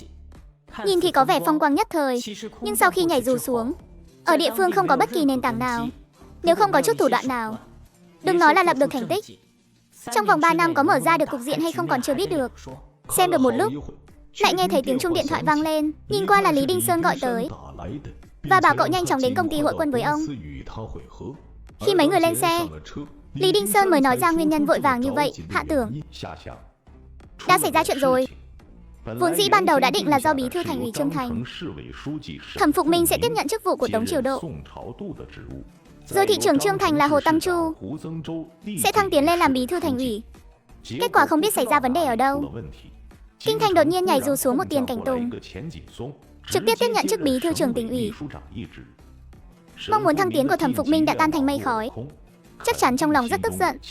Còn Hồ Tăng Chu cũng chỉ có thể dậm chân tại chỗ. Tình hình cực kỳ bất lợi cho chúng ta. Tiền Cảnh Tùng đột ngột xuất hiện này lại là ai? Chẳng lẽ là người đứng sau Tống Triều Độ ra tay sao? Hạ Tường khẽ mỉm cười, vẫn chưa hiểu rõ được tại sao đột nhiên lại xảy ra thay đổi lớn như vậy. Chẳng lẽ lý do không được thăng tiến là vì Thẩm Phục Minh là người của Cao Thừa Tùng sao? Theo lý mà nói, Triều Độ nhân cơ hội này sắp xếp tôi xuống làm bí thư huyện ủy. Dù ông ấy mất ghế thường ủy, nhưng lại đổi được một vị trí bí thư huyện ủy, lại nhân cơ hội để Hồ Tăng Châu trám vào vị trí bí thư thành ủy, cũng coi như có chút đền bù. Nhưng Tiền Cảnh Tùng đột nhiên được bổ nhiệm về, ít nhiều cũng có cảm giác kỳ quái. Khoan bàn đến vấn đề của Thẩm Phục Minh, chỉ là khi chúng ta đến huyện Bá, bị Thẩm Phục Minh chèn ép hoàn toàn, thì ngày tháng sẽ chẳng dễ dàng gì. Hồ Tăng Châu với tư cách là thị trưởng, chắc hẳn cũng có nhu cầu thăng tiến. Nếu vì Thẩm Phục Minh rời đi mà ông ta có thể tiến thêm một bước, thì sẽ rất cảm kích Tổng bí thư trưởng. Nhưng hiện giờ tình hình khiến ông ta thăng tiến vô vọng, mà Tổng bí thư trưởng lại không còn là thường ủy nữa. Liệu ông ta có còn dốc sức ủng hộ chúng ta hay không vẫn là một ẩn số. Lý Tổng có phải đang lo lắng nhỡ như bị Thẩm Phục Minh và Hồ Tăng Châu chèn ép kết, chuyến đi huyện Bá lần này sẽ khó lòng tiến bước. Cậu nghĩ sao về chuyện này? Nói chút ý kiến của cậu xem. Em thì làm gì có cách nào chứ. Lý Tổng chỉ có thể im lặng quan sát sự biến đổi thôi. Nhưng em tin rằng dựa vào khả năng của Lý Tổng trong giới quan chức tỉnh thành nhiều năm qua, khả năng xử lý công việc vô cùng khéo léo, bất kể có được Hồ Tăng Châu ủng hộ hay không, cũng nhất định sẽ phát huy tối đa ưu thế của bản thân, mượn lực đánh lực, mượn thế thăng tiến, nhanh chóng mở ra cục diện mới. Lại còn láo cá với tôi nữa. Bớt nịnh hót đi. Nhưng cậu nói mượn lực đánh lực, mượn thế thăng tiến rất có đạo lý. Tôi vội vàng đến thành phố Trương Thành trước một ngày, chính là muốn âm thầm gặp mặt Hồ Tăng Châu. Ngoài ra theo quy định, cán bộ cấp huyện không có tư cách bố trí thư ký riêng. Đến huyện Bá rồi, hồ sơ công tác của cậu cứ tạm treo ở khoa thư ký văn phòng huyện ủy, bình thường cứ đi theo bên cạnh tôi là được. Xe vừa qua Kinh Thành, trời đã dần tối sầm lại. Dù cảnh vật bên ngoài cửa sổ mờ mịt không rõ, sương đen buông xuống đầu cành, thành phố Trương Thành sắp tới, cũng giống như màn đêm trước mắt, tiền đồ mờ mịt. Bạn có dám tin không, người đàn ông trước mắt vốn dĩ định làm phó bí thư trưởng tỉnh ủy, nhưng trời trêu thay, cuối cùng lại bị một vị lãnh đạo khác chiếm mất chỗ, khiến giấc mộng đẹp của ông ta tan vỡ. Điều này khiến ông ta vô cùng giận dữ. Số liệu trong tài liệu báo cáo đều sai hết rồi. Cậu làm việc kiểu gì mà sai bét thế này? Thưa bí thư Thẩm, tài liệu báo cáo ở trên tôi đã sắp xếp theo chỉ thị của ngài mà. Sao lại bảo là số liệu không hợp lý à? Nói vậy là do tôi không nhớ rõ lời mình đã nói sao? Hoặc là tinh thần và phương châm của tôi có chỗ xung đột với chính sách. Phó bí thư Lương nghe xong liền thấy hỏng bét. Sao mình lại ngốc thế nhỉ? Làm sao có thể trực tiếp chỉ ra cái sai của lãnh đạo trước mặt họ chứ? Lãnh đạo đúng là công lao của lãnh đạo. Lãnh đạo sai là lỗi của cấp dưới. Có bất kỳ vấn đề gì xảy ra, mọi chuyện đều là do cấp dưới chấp hành không tốt, do làm việc không nghiêm túc mà ra. Sao có thể là do tinh thần chỉ thị của lãnh đạo có sai sót được? Lúc đó ông ta sợ đến toát mồ hôi lạnh, vội vàng tự kiểm điểm. Thưa bí thư Thẩm, là do tôi sai sót trong công việc, là do tôi không hiểu rõ tinh thần chỉ thị của lãnh đạo, là do tôi làm việc không tỉ mỉ, thái độ không nghiêm túc, chấp hành không đến nơi đến chốn. Đã biết sai rồi mà cậu còn dám ngụy biện sao? Còn muốn tìm cách trốn tránh trách nhiệm. Phó bí thư Lưu, công tác xây dựng đảng và quần chúng quận Hà Đông dưới sự lãnh đạo của cậu, công tác tuyên truyền và đánh giá cán bộ đều đã hoàn thành viên mãn mục tiêu. Cụ thể là triển khai thế nào, thúc đẩy ra sao, phải có ví dụ minh họa chi tiết, chứ không phải kiểu nói suông giống tuyết như thế này. Nghe Thẩm Phú Minh trực tiếp gọi chức danh của mình là Lưu phó bí thư, ông ta liền cảm thấy không ổn. Thưa bí thư Thẩm, tôi sai rồi, hãy tự kiểm điểm kỹ lại đi. Nếu còn làm không tốt nữa, tôi sẽ đề nghị ban thường vụ điều chỉnh công tác của cậu, loại cậu ra ngoài. Mà lúc này thị trưởng Hồ Tăng Chu, người vốn dĩ sẽ kiêm nhiệm bí thư thành ủy, lại hiếm khi cảm thấy vui mừng hớn hở. Danh hiệu ủy viên thường vụ tỉnh ủy không đến tay, cơ hội tốt giường nào, một bước then chốt giường nào, lại bị mất trắng như thế. Thẩm Phục Minh ơi Thẩm Phục Minh, ông còn có thể đắc ý được bao lâu nữa? Còn muốn yên tâm làm ông vua con ở thành phố Trương Thành nữa không? Tính ra năm nay ông cũng đã 55 tuổi rồi. Xem ra mong muốn sau khi nghỉ hưu được hưởng đãi ngộ cấp chính tỉnh của ông sắp tan thành mây khói rồi. Cách đây không lâu, Hồ Tăng Chu nhận được một cuộc điện thoại, là do Lý Đinh Sơn gọi tới. Ý tứ trong lời nói là muốn mời ông ta đi ăn cơm. Hồ Tăng Chu không trả lời ngay, chỉ nói lát nữa sắp xếp xong sẽ báo cho Lý Đinh Sơn biết có đi hay không. Vì Lý Đinh Sơn lúc Tống Triều Độ đang thất thế, tôi cũng mang tâm thái biết ơn báo đáp. Sau vài lần giao phong với Thẩm Phục Minh, lại nhượng bộ ở một vài chỗ khác, mới giúp Lý Đinh Sơn lấy được vị trí bí thư huyện ủy huyện Bá, cũng coi như là báo đáp ơn tri ngộ. Nhưng mà bây giờ còn cần thiết phải thân thiết với Lý Đinh Sơn nữa không? Để các nhân vật trên tỉnh cho rằng tôi vẫn còn đứng cùng một phe với Tống Triều Độ. Hồ Tăng Chu bỗng nhiên dùng mình một cái. Tống Triều Độ dường như 14-13 tuổi, đến năm 50 tuổi. Nói không chừng Tống Triều Độ sẽ là người đứng đầu tỉnh rồi. Làm người thì tầm nhìn vẫn nên đặt xa một chút thì hơn. Nghĩ đến những lợi ích đạt được, Hồ Tăng Chu suýt chút nữa thì cười thành tiếng. Không ngờ rằng trí tuệ chính trị của mình lại có sự tiến bộ vượt bậc như vậy. Tiểu Lưu, vào đây một lát. Lưu Tân Lượng là thư ký của Hồ Tăng Chu, năm nay 31 tuổi, dáng người không cao, nhìn trông rất lanh lợi. Cậu ta gõ cửa bước vào, cung kính hỏi, thưa thị trưởng, có chuyện gì mà gọi điện cho Lý Đinh Sơn vậy? Đợi sau khi ông ấy đến thành phố Trương Thành thì đi thẳng đến An Định Viện ở Tử Khí Các. Vài tiếng sau, Lý Đinh Sơn và Hạ Tường đứng trước cửa nhà hàng đón được Hồ Tăng Chu. Lý Đinh Sơn bắt tay với Hồ Tăng Chu, Lý bí thư, dọc đường vất vả rồi, thế nào, cảm thấy khí hậu ở Trương Thành còn mát mẻ chứ? Thành phố Trương Thành có được điểm tốt này, mùa hè khí hậu rất dễ chịu, so với Yến Thị thì mát mẻ hơn nhiều. Đã làm phiền thị trưởng Hồ rồi, chúng tôi đột ngột đến thăm, không biết có làm lỡ việc của thị trưởng Hồ không? Tôi đã mong đợi vị cán bộ đắc lực này đến hỗ trợ từ lâu rồi. Đại ký giả lừng danh của tờ báo cấp quốc gia, trưởng trạm phóng viên tỉnh Yến, tôi đã ngưỡng mộ đại danh từ lâu. Nghe Tổng bí thư trưởng nói anh sắp đến huyện Bá, tôi giơ cả hai tay hoan nghênh. Hai người thuận thế nói vài câu khiêm tốn khách sáo, giới thiệu đơn giản về Hạ Tưởng và Ngưu.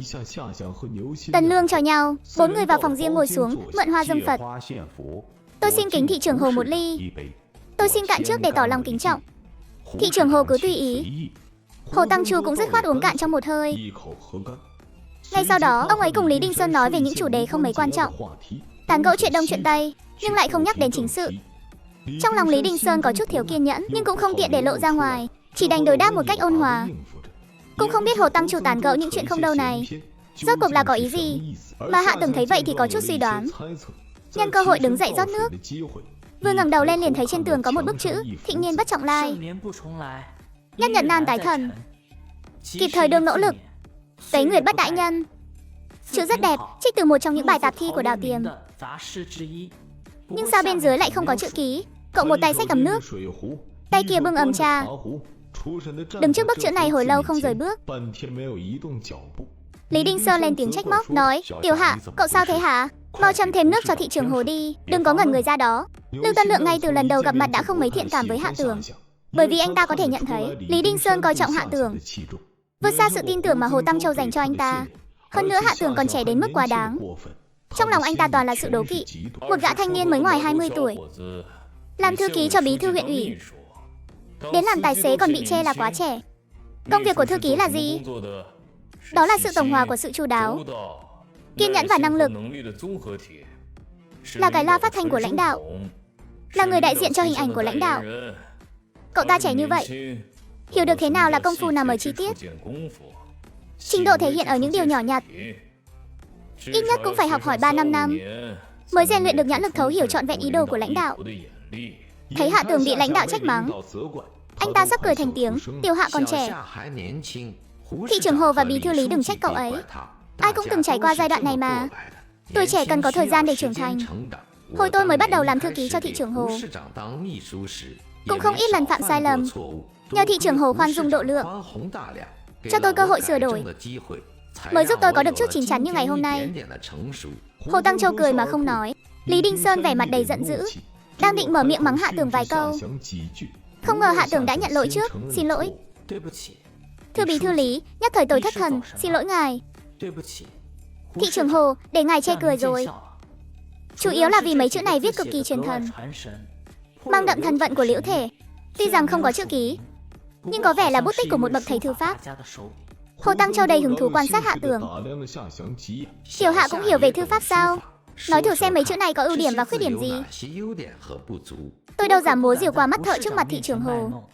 Hơn nữa tôi cũng chỉ là yêu thích thư pháp, chỉ biết chút ít bề ngoài, sao dám nói bừa trước mặt lãnh đạo. Lý Đinh Sơn với vẻ mặt đầy nghi hoặc nhìn Hạ Tưởng một cái, muốn nói gì đó nhưng lại thôi.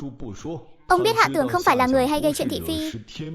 Có lẽ cậu ấy có mục đích khác. Thưa bí thư Lý, chúng ta đều từng trải qua thời tuổi trẻ, cũng hiểu được sự bốc đồng của người trẻ. Chính vì bốc đồng nên mới thấy được sự chân thật. Vì vậy phải cho phép các đồng chí trẻ tuổi phạm vài sai lầm, phải bao dung và bảo vệ họ, đúng không? Đặc biệt là Hạ Tưởng. Vừa rồi chẳng qua chỉ là thần thơ một chút, đây căn bản không được gọi là phạm sai lầm. Ai lại không cho phép cấp dưới được thần thơ một chút trước mặt lãnh đạo cơ chứ? Nếu thật sự là như vậy, thì khi chúng ta họp ở cấp trên, một số đồng chí ở dưới ngủ gật, chẳng lẽ chúng ta cũng phải đuổi họ ra ngoài sao? Phải để cho đồng chí Tiểu Hạ nói lời thật lòng, đúng không? Với lại, nhiệm vụ hôm nay là gặp mặt thị trưởng Hồ, để làm quen một chút, nhờ thị trưởng Hồ ủng hộ nhiều hơn cho công việc sau này của tôi. Nhưng đã ngồi xuống nói chuyện cùng nhau, thì nói vài chuyện ngoài lề cũng không sao đâu. Hôm nay không bàn chuyện công việc, chỉ bàn về thư pháp thôi. Cậu cứ nói thử xem nào. Hạ Tưởng nở một nụ cười ngượng ngùng, quay đầu lại chỉ vào bức chữ trên tường, rồi nói, bài thơ này của Đào Uyên Minh là thơ tự khích lệ. Thơ để tỏ lòng, qua nét bút viết bài thơ này, có thể thấy được người viết rất cần cù, tự dân mình. Xem nét bút khởi đầu, mực đậm nồng nàn, nét vẽ đầy đặn, cực kỳ có khí thế. Giữa chừng ngòi bút bỗng xoay chuyển, lại viết theo lối rồng bay phượng múa. Thế bút trở nên phóng khoáng, mạnh mẽ. Mấy nét cuối cùng như thiết họa ngân câu, cho người ta cảm giác lực trên mặt giấy vô cùng sảng khoái. Tất cả đều được viết liền một mạch, ở giữa không hề có sự ngắt quãng. Dù cho những bậc thầy thư pháp đương đại nhìn thấy, cũng phải đánh giá đây là một tác phẩm thượng thừa. Hồ Tăng Chiêu nghe xong thì ngây người ra, trong mắt lóe lên một tia thần sắc khác thường. Suýt chút nữa đã vỗ bản đứng dậy để hét lớn một tiếng khen hay. Ông cố nén sự vui mừng và bất an trong lòng, cố gắng thể hiện vẻ mặt bình thản. Tiểu Hạ nhận xét có vẻ ra dáng đấy. Có phải từ nhỏ đã yêu thích thư pháp không? Hồ thị trưởng quá khen rồi. Cháu nào biết nhận xét thư pháp gì đâu, chỉ là thấy hay nên cảm thán đôi lời thôi. Hồ thị trưởng thật tinh tường. Cháu đúng là từ nhỏ đã học thư pháp, nhưng chữ viết không được tốt lắm. Bù lại được xem qua nhiều danh thiếp của các nhà thư pháp, nên đã hình thành một thói quen không tốt. Cứ hết thấy thư pháp mình thích là không rời bước được. Để Hồ thị trưởng chê cười rồi. Khiêm tốn quá mức chính là kiêu ngạo đấy. Tiểu Hạ, người trẻ tuổi phải giữ được sự năng nổ, phải dám mở lời, phải nói nhiều hơn, đừng sợ có sai sót. Chỉ có dám nói dám làm mới có tiến bộ. Có đúng không nào? Hồ Tăng Chu nhìn Hạ Tưởng với ánh mắt rạng rỡ, trên mặt hiện lên một nụ cười đắc ý. Hạ Tường nhìn thấy rõ điều đó, trong lòng càng thêm khẳng định suy đoán của mình. Sau này cháu nhất định sẽ dưới sự lãnh đạo của Hồ thị trưởng và Lý thư ký, nỗ lực nâng cao trình độ công tác của bản thân, không phụ sự ủy thác của lãnh đạo. Nhưng mà Hồ thị trưởng này, với những bậc thầy thư pháp trong nước, cháu đều đã từng mô phỏng qua tác phẩm của họ. Đối với bút tích của họ, cháu cũng có thể nhận ra đôi chút. Chữ trên tường này đã có khí chất của một bậc thầy, nhưng lại không có ký tên. Không biết là tác phẩm của danh gia nào. Danh gia gì chứ? Ha ha, chỉ là một kẻ vô danh tiểu tốt trong giới thư pháp thôi. Cũng không biết là do rượu hay là do quá hưng phấn.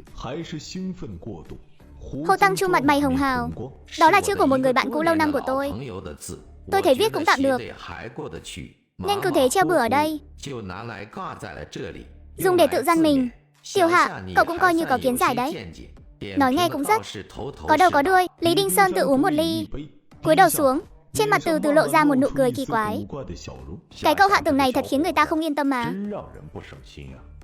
Nhưng mà phải công nhận, đúng là một hạt giống tốt. Lưu Tân Lượng đứng bên cạnh cười xòa. Tuy nhiên nụ cười có chút gượng gạo, ánh mắt lạnh lùng nhìn chằm chằm Hạ Tường, hận không thể tiến lên một bước đá văng cậu ta đi, khiến cậu ta biến đi càng xa càng tốt. Cuối cùng khi hai bên chia tay trong vui vẻ, Hồ Tăng Chu nắm lấy tay Lý Đinh Sơn, nói rằng thành ủy và chính quyền thành phố chào mừng Lý bí thư đến nhậm chức. Sau này có khó khăn gì cứ nêu ra, thành ủy và chính quyền thành phố sẽ tìm cách giải quyết.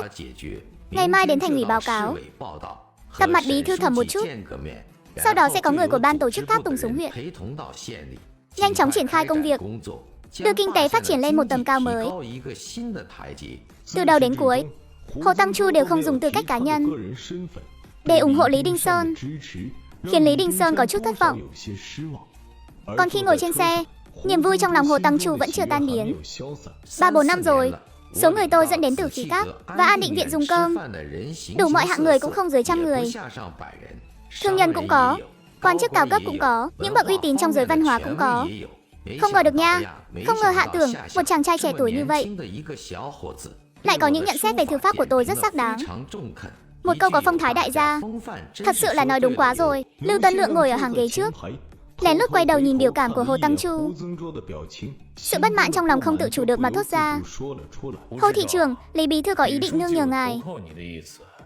Ông ấy thì khá có thành ý, nhưng tay thư ký kia thì trình độ bình thường quá. Trước mặt lãnh đạo mà lại lơ đãng, còn bình luận thư pháp linh tinh, cứ như thể mình có bản lĩnh lắm vậy. Đúng là một lũ nói càn. Này Tiểu Vương, cho Tiểu Lưu xuống ở phía trước đi, tôi còn chút việc khác. Cứ để cậu ấy về trước đi. Câu nói này khiến trái tim Lưu Tân Lượng lập tức chìm xuống đáy vực. Khi ba người trở về khách sạn, Lý Đinh Sơn có chút không giữ được bình tĩnh. Cậu thấy thái độ của thị trưởng Hồ hôm nay thế nào? Còn nữa, chữ phúc đó chắc là do chính tay thị trưởng Hồ viết. Được đấy Tiểu Hạ, màn vừa rồi của cậu rất cao tay. Suýt nữa thì lừa được cả tôi rồi. Cậu đã khéo léo nịnh nọt nét chữ của thị trưởng Hồ. Chắc hẳn ông ấy sẽ rất vui, cũng sẽ cảm thấy cậu như một tri kỷ. Nói đi cũng phải nói lại, đây chính là thu hoạch lớn nhất hôm nay. Bí thư Lý không cần quá lo lắng về thái độ của thị trưởng Hồ đâu. Ông ấy sẽ không ngả sang phía bên kia đâu, bởi vì trước đây ông ấy không có cơ hội. Bây giờ tình thế thay đổi lớn, thì lại càng không có cơ hội nữa. Dù Tổng bí thư trưởng bị hạ cấp, hiện giờ ai nấy đều tránh né, nhưng ông ấy vẫn còn trẻ, vẫn còn thời gian, nên so với việc bị phe bên kia bài xích, dù việc tiếp cận Tổng bí thư trưởng sẽ mang lại ảnh hưởng bất lợi cho thị trưởng Hồ, nhưng cân nhắc thiệt hơn, chọn phía thân cận vẫn tốt hơn, trừ khi thị trưởng Hồ không muốn thăng tiến mà làm phe trung lập. Còn nếu muốn thăng tiến thì bắt buộc phải chọn phe. Thấy sắc mặt Lý Đinh Sơn đã giãn ra, Hạ Tường bày ra vẻ mặt lém lỉnh, lại nói việc thị trưởng Hồ đến dùng bữa đã đủ nói lên lập trường rồi. Chẳng lẽ một thị trưởng đường đường lại phải đi nói lời tâm huyết với một bí thư huyện ủy sao? Bí thư Lý, loại thư ký nhỏ như em mới phải thường xuyên bày tỏ với lãnh đạo lập trường kiên định đi theo bước chân của lãnh đạo. Người ta là thị trưởng lớn mà, nói vài câu khách sáo cũng là để giữ phong thái của một thị trưởng thôi. Cái tên danh con này còn dám chơi chiêu với tôi à? Cũng may tôi không phải là bí thư đi lên từ cơ sở. Cậu ở bên tôi không cần phải câu nệ như vậy. Chúng ta đến huyện Bá chỉ có một mục đích, chim bay để lại bóng, người đi để lại tiếng thơm, cùng nhau tiến bước, lập nên một phen thành tích. Sáng sớm ngày hôm sau, Lý Đinh Sơn chính thức đến ban tổ chức thành ủy Trương Thành báo danh. Sau đó lại cùng Thẩm Phục Minh và Hồ Tăng Chu gặp mặt. Trải qua các thủ tục bình thường, Thành ủy quyết định, do Phó trưởng ban tổ chức Thành ủy Trương Thục Anh, hộ tống Lý Đinh Sơn đến huyện Bá nhận chức. Ai mà ngờ được, Phó trưởng ban tổ chức Trương Thục Anh trên đường hộ tống Bí thư huyện ủy Lý Đinh Sơn nhậm chức đã khơi mào cuộc đối đầu nhân sự đầu tiên. Tiểu Hạ à, cháu gái tôi tên là Trương Tín Doãn. Con bé trông xinh đẹp lắm. Năm nay 23 tuổi mà vẫn chưa có đối tượng. Cậu có muốn cân nhắc một chút không? Trưởng ban Trương xin đừng đùa với cháu nữa. Cháu là đứa trẻ thật thà. Gặp con gái là đỏ mặt ngay. Hạ Tường biết, nhìn có vẻ như đang nói đùa giới thiệu bạn gái cho cậu. Thực chất là đang ngầm nói với Lý Đinh Sơn rằng bà ấy có một cô cháu gái đang làm việc tại ban tuyên giáo huyện ủy. Còn Lý Đinh Sơn chỉ cười mà không nói gì, nhưng vẫn khẽ gật đầu một cái. Ý là ông đã biết. Trương Thục Anh mỉm cười hài lòng, rồi quay sang nói với Hạ Tường, đến nơi rồi. Tiểu Hạ, cậu đừng có chạy. Tôi nhất định phải giới thiệu cậu và Tín Doãn làm quen với nhau. Hạ Tường không khỏi đau đầu. Không phải vì làm sao để từ chối Trương Tín Doãn, mà là cảm thấy Trương Thục Anh có chút hơi quá đáng. Thật giả mượn danh nghĩa giới thiệu bạn gái cho mình. Cứ nhất quyết muốn Lý Đinh Sơn cũng gặp Trương Tín Doãn một lần. Chẳng lẽ còn muốn Bí thư Lý đích thân đưa ra một lời hứa để bạt Trương Tín Doãn hay sao? Cho dù là ủy viên thường vụ Thành ủy, trưởng ban tổ chức Vương Hiểu Mẫn đích thân xuống đây, một Lý Đinh Sơn chiếu cố bạn bè của mình ở huyện Bá. Ibu Huy Bi Action Jessemjeli cũng sẽ không kiêng nể gì như thế này. Chẳng lẽ là Trương Thục Anh là người của Thẩm Phục Minh? Hành động của bà ta nhìn thì có vẻ vồn vã, có tính toán riêng của mình, nhưng thực chất vẫn là đang dò xét thái độ của Lý Đinh Sơn. Thấy Lý Đinh Sơn có vẻ khó xử, Hạ Tường không còn do dự nữa, liền vội vàng đứng ra nhận lời. Nếu trưởng ban Trương đã nể mặt cháu như vậy, thì cháu xin cung kính không bằng tuân mệnh. Có điều cháu xin nói trước một câu, nhớ đâu cháu gái của cô không ưng cháu, phải nói ra một cách tế nhị nhé. Đừng làm tổn thương lòng tự trọng của tôi quá, nếu không sau này tôi không dám tìm bạn gái nữa đâu. Nói cái gì vậy chứ? Tiểu Hạ, một chàng trai trẻ tuổi tài cao, đẹp trai như cậu, tôi dám đảm bảo Tân Dính nhất định sẽ thích. Tôi còn đang sợ cậu không ưng cháu gái nhà tôi đấy. Chàng trai đến từ thành phố lớn như cậu, chắc là tiêu chuẩn cao lắm phải không? Lý Bí thư Lý Đinh Sơn sao lại không biết những lời ám chỉ của Trương Thục Anh? Nhưng làm sao ông có thể dễ dàng hứa hẹn, càng không thể tùy tiện mà đi gặp một cháu gái của phó trưởng ban tổ chức Thành ủy. Chuyện ra ngoài thì đúng là một trò cười. Trương bộ trưởng, chuyện của người trẻ vẫn là nên để tự họ giải quyết. Và lại về vấn đề cá nhân của Tiểu Hạ, tôi trước giờ luôn giữ thái độ không can thiệp, để tự cậu ấy quyết định. Đúng rồi Trương bộ trưởng, hôm nay đến huyện Bá, trời cũng không còn sớm nữa. Tối nay tôi sẽ sắp xếp, mai hãy quay về thành phố. Lý Đinh Sơn chuyển chủ đề. Trên mặt Trương Thục Anh không hề có chút vẻ không vui nào. Đã lâu rồi không quay lại, tôi cũng rất nhớ non nước quê hương. Ở lại một đêm cũng được. Hạ Tường thầm nghĩ, Trương bộ trưởng của nhiên dưới vẻ ngoài nhiệt tình, có một nội tâm thâm sâu khó lường. Lúc hơn 11 giờ, còn cách huyện lỵ 5 km, phía trước nhìn thấy một dãy ô tô đang đỗ, có khoảng 7-8 chiếc, có khoảng 20-30 người đứng bên đường, còn có một tấm băng rôn lớn được giơ cao, nhiệt liệt hoan nghênh Lý Bí thư và Phó Bí thư huyện ủy huyện Bá. Huyện trưởng Thạch Bảo Lỗi năm nay 48 tuổi, tiến lên một bước nắm tay Trương Thục Anh, hoan nghênh Trương bộ trưởng đến huyện Bá thị sát công việc. Sau đó vội vàng tiến lên, hai tay nắm chặt tay Lý Đinh Sơn, rất nhiệt tình nói, Lý Bí thư, cuối cùng cũng trông được ngài tới rồi. Kể từ khi Bí thư cũ xin nghỉ hưu vì bệnh, huyện ủy và chính quyền huyện Bá luôn thiếu đi người cầm lái. Ngài vừa đến, lòng chúng tôi coi như cũng yên tâm rồi. Bí thư Lý, ngài phải sớm gánh vác trọng trách này lên, trở thành ngọn đèn chỉ đường cho chúng tôi. Lý Đinh Sơn cảm nhận được sự nhiệt tình của Thạch Bảo Lũy, nhưng trong lòng không hề có chút gợn sóng nào. Thạch Bảo Lũy năm nay đã 48 tuổi, lớn hơn tôi đúng 8 tuổi. Sau khi Bí thư huyện ủy tiền nhiệm nghỉ hưu, ông ta vốn dĩ là người có hy vọng nhất để kế nhiệm chức bí thư, thăng tiến thêm một bước. Không ngờ tôi lại từ đâu xuất hiện, được nhảy dù xuống làm bí thư. Thạch Bảo Lũy nếu thật sự chào đón tôi thì mới là chuyện lạ. Chắc hẳn ông ta đang hận tôi đến nghiến răng nghiến lợi, oán hận tôi vì đã chặn đứng tiền đồ của ông ta. Tuy nhiên, Lý Đinh Sơn với tư cách là người đứng đầu cũng không dám tỏ thái độ ngạo mạn trước một Thạch Bảo Lũy lớn tuổi hơn mình nhiều như vậy. Huyện trưởng Thạch vất vả rồi. Tôi mới chân ướt chân ráo đến đây, nhiều tình hình vẫn chưa nắm rõ. Đến lúc đó còn phải nghe ý kiến của anh nhiều. Phải giới thiệu thật kỹ cho tôi về tình hình cụ thể của huyện Bá. Tôi đã sẵn sàng để rửa tai lắng nghe rồi đây. Nếu Bí thư Lý đã nói vậy, tôi nhất định sẽ biết gì nói nấy, nói không giấu giếm.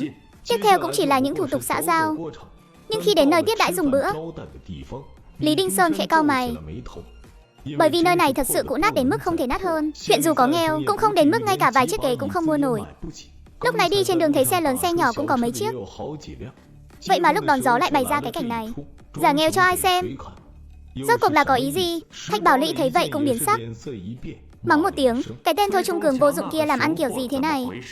Mau bảo hắn qua đây gặp tôi, thôi bỏ đi. Bây giờ không phải lúc truy cứu trách nhiệm.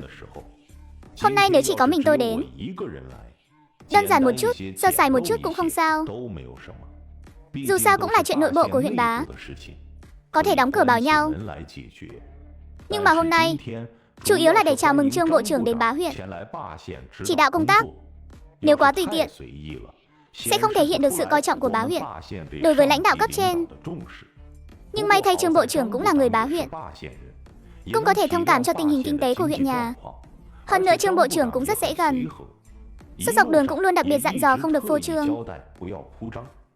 Có phô trương hay không, Trương Thục Anh cũng hiểu rõ. Em rằng đây là vấn đề nội bộ giữa hai bộ máy lãnh đạo.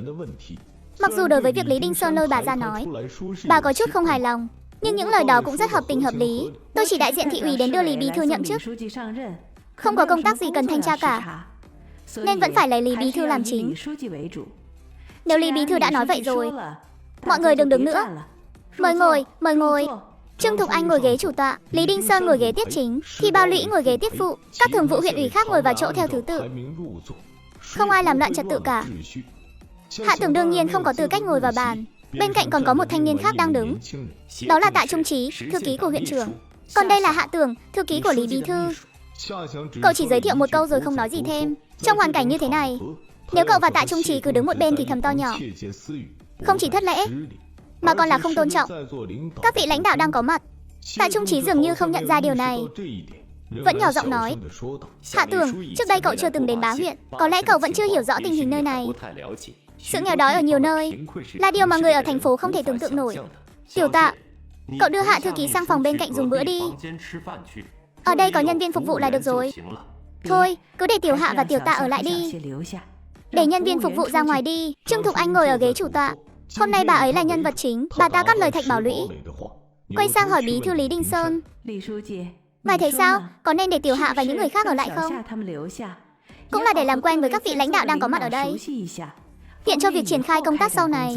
Trương Thục Anh đã nói vậy rồi, Lý Đinh Sơn còn có thể nói gì nữa? Chị đành mỉm cười gật đầu đồng ý để Hạ Tường ở lại. Nhưng Hạ Tường trong lòng lại cảm thấy không ổn. Trương Thục Anh muốn cậu ấy ở lại chắc chắn là có ý đồ khác. Quả nhiên, sau khi rượu quá 3 tuần, Trương Thục Anh đột nhiên nói với vẻ thâm trầm, hiện nay ngày càng có nhiều sinh viên đại học bước vào làm việc trong các cơ quan đảng và nhà nước. Đây là chuyện tốt, là một hiện tượng đáng mừng. Họ trẻ trung, đầy sức sống, có bản lĩnh, có học thức, là lực lượng dự bị kiên cường của đảng ta, cũng là những người sau này sẽ kế nhiệm vào các vị trí công tác quan trọng. Như Tiểu Hạ năm nay mới 23 tuổi, đã trở thành thư ký của Bí Thư Lý. Chẳng lẽ chúng ta vì Tiểu Hạ còn trẻ mà cho rằng cậu ấy năng lực không đủ, không thể gánh vác trọng trách sao? Đương nhiên là không phải rồi. Suốt chặng đường vừa qua, tôi đã trao đổi với đồng chí Tiểu Hạ, cảm thấy cậu ấy có tư duy rộng mở, tư tưởng năng động. Hơn nữa, cậu ấy đã vào đảng từ khi còn đại học. Một mầm non tốt như vậy, tổ chức sao có thể không bồi dưỡng cho tốt chứ? Sau khi trở về, tôi sẽ kiến nghị với ban tổ chức thành ủy, đưa đồng chí Hạ Tường vào danh sách đối tượng bồi dưỡng cán bộ trọng điểm. Hạ Tường chợt cảm thấy đầu to như cái đấu. Người đàn bà này thật phiền phức không thôi. Đúng là lấy mình ra làm bình phong mà. Bà ta đâu phải đang khen mình, rõ ràng là đang tầng bốc lên cao, rồi lại hạ xuống nhẹ nhàng. Chẳng qua chỉ là cái cớ để ném gạch dẫn ngọc mà thôi. Quả nhiên, Trương Thục Anh liền ném viên gạch Hạ Tường sang một bên, ngay lập tức đưa ra viên ngọc quý mà bà ta thực sự muốn dẫn tới. Bà ta nửa cười nửa không hỏi trưởng ban tuyên giáo huyện ủy Đỗ Song Lâm, trưởng ban Đỗ, nghe nói ban tuyên giáo các anh cũng có một sinh viên đại học trẻ tuổi, năng nổ. Hôm nay cậu ấy có đến không? Vừa hay có thể giới thiệu cho mọi người một chút, cũng là để làm quen với Tiểu Hạ và Tiểu Tạ. Giới trẻ ở bên nhau có thể hỗ trợ nhau cùng tiến bộ. Sắc mặt của Đỗ Song Lâm lập tức trở nên u ám như bầu trời đầy mây đen. Trong khoảng thời gian ngắn ngủi chừng 1 phút đó, mọi thứ như ngưng động lại. Tất cả mọi người đều im lặng không nói một lời. Đỗ Song Lâm thân là thường vụ huyện ủy, trưởng ban tuyên giáo, cũng không phải là người mà một phó ban tổ chức muốn răn đe là răn đe được. Có thể ngồi vào ghế thường vụ huyện ủy, ít nhất cũng phải có người trong thường vụ thị ủy chống lưng. Nhưng chuyện trốn quan trường chỉ cần ngoài mặt, ổn thỏa là được. Trương Thục Anh hôm nay công khai thách thức Đỗ Song Lâm trước mặt mọi người, ép ông ta vào thế bí. Mâu thuẫn giữa hai người bọn họ xem ra không phải chuyện bình thường. Điều đáng suy ngẫm là các cán bộ huyện Bá có mặt ở đó, không một vị thường vụ nào lên tiếng giúp Trương Thục Anh. Dường như tất cả đều giữ thái độ trung lập. Trưởng ban Trương của là tin tức linh thông, chỉ là không biết sinh viên đại học mà bà nói là vị nào, là nam hay nữ, tên gọi là gì. Trong 1 năm trở lại đây, ban tuyên giáo đã tiếp nhận 3 sinh viên đại học. Họ hiện đều đang ở những vị trí công tác quan trọng. Người tận dụng hết tài năng, người khác thì tôi chưa nghe danh. Nhưng có nghe nói về Trương Tín Dĩnh, tốt nghiệp khoa ngữ văn Đại học Yên Đại, rất có tài hoa. Trưởng ban Trương, Trương Tín Dĩnh dường như là cháu gái của bà. Các vị lãnh đạo đều đang ở đây. Bà đặc biệt nhắc đến tên cô ấy, có phải là có mục đích khác không? Ai mà ngờ được bữa cơm đầu tiên của Lý Đình Sơn ở huyện Bá lại rơi vào tình cảnh căng thẳng như vậy. Trương Thục Anh và Đỗ Song Lâm của ban tuyên giáo huyện ủy vừa gặp đã dương cung bạt kiếm. Trưởng ban Trương, Trương Tín Dĩnh dường như là cháu gái của bà. Các vị lãnh đạo đều đang ở đây. Bà đặc biệt nhắc đến tên cô ấy, có phải là có mục đích khác không? Cử hiền bất tị thân. Ngược lại là trưởng ban Đỗ ông kìa, một sinh viên đại học khoa ngữ văn giỏi giang như thế, bị ông sắp xếp đi làm quản lý hồ sơ, công việc thu nhận và gửi thư từ. Có phải là có ý đồ cố tình trù dập trả đũa hay không? Trương phó trưởng ban nói năng xin hãy chú ý chừng mực, phận là lãnh đạo cấp trên, nhìn nhận vấn đề phải khách quan, đừng để tình thân làm mờ mắt. Tôi, Đỗ Song Minh này dạy người làm người hơn 10 năm, từng làm giáo viên, từng làm hiệu trưởng, hiện tại làm trưởng ban tuyên giáo huyện ủy này, chỉ là để không phụ lòng tin của đảng ủy, không phải để nịnh bợ lãnh đạo thăng quan phát tài, càng không dùng người vì tình thân. Đỗ mỗ tôi đây, phận là cán bộ lãnh đạo, đập bàn trước mặt bao nhiêu người thế này ra thể thống gì? Ngồi xuống, có chuyện gì thì ngồi xuống nói. Có lý không nằm ở giọng cao, càng không phải ở việc đứng cao. Lúc này Lý Đình Sơn không thể không lên tiếng. Nếu còn không nói gì thì uy nghiêm bí thư huyện ủy của ông sẽ chẳng còn lại chút nào. Xin lỗi bí thư Lý, vừa rồi tôi hơi kích động, đập bàn là không đúng. Tôi thừa nhận sai lầm, xin lỗi mọi người.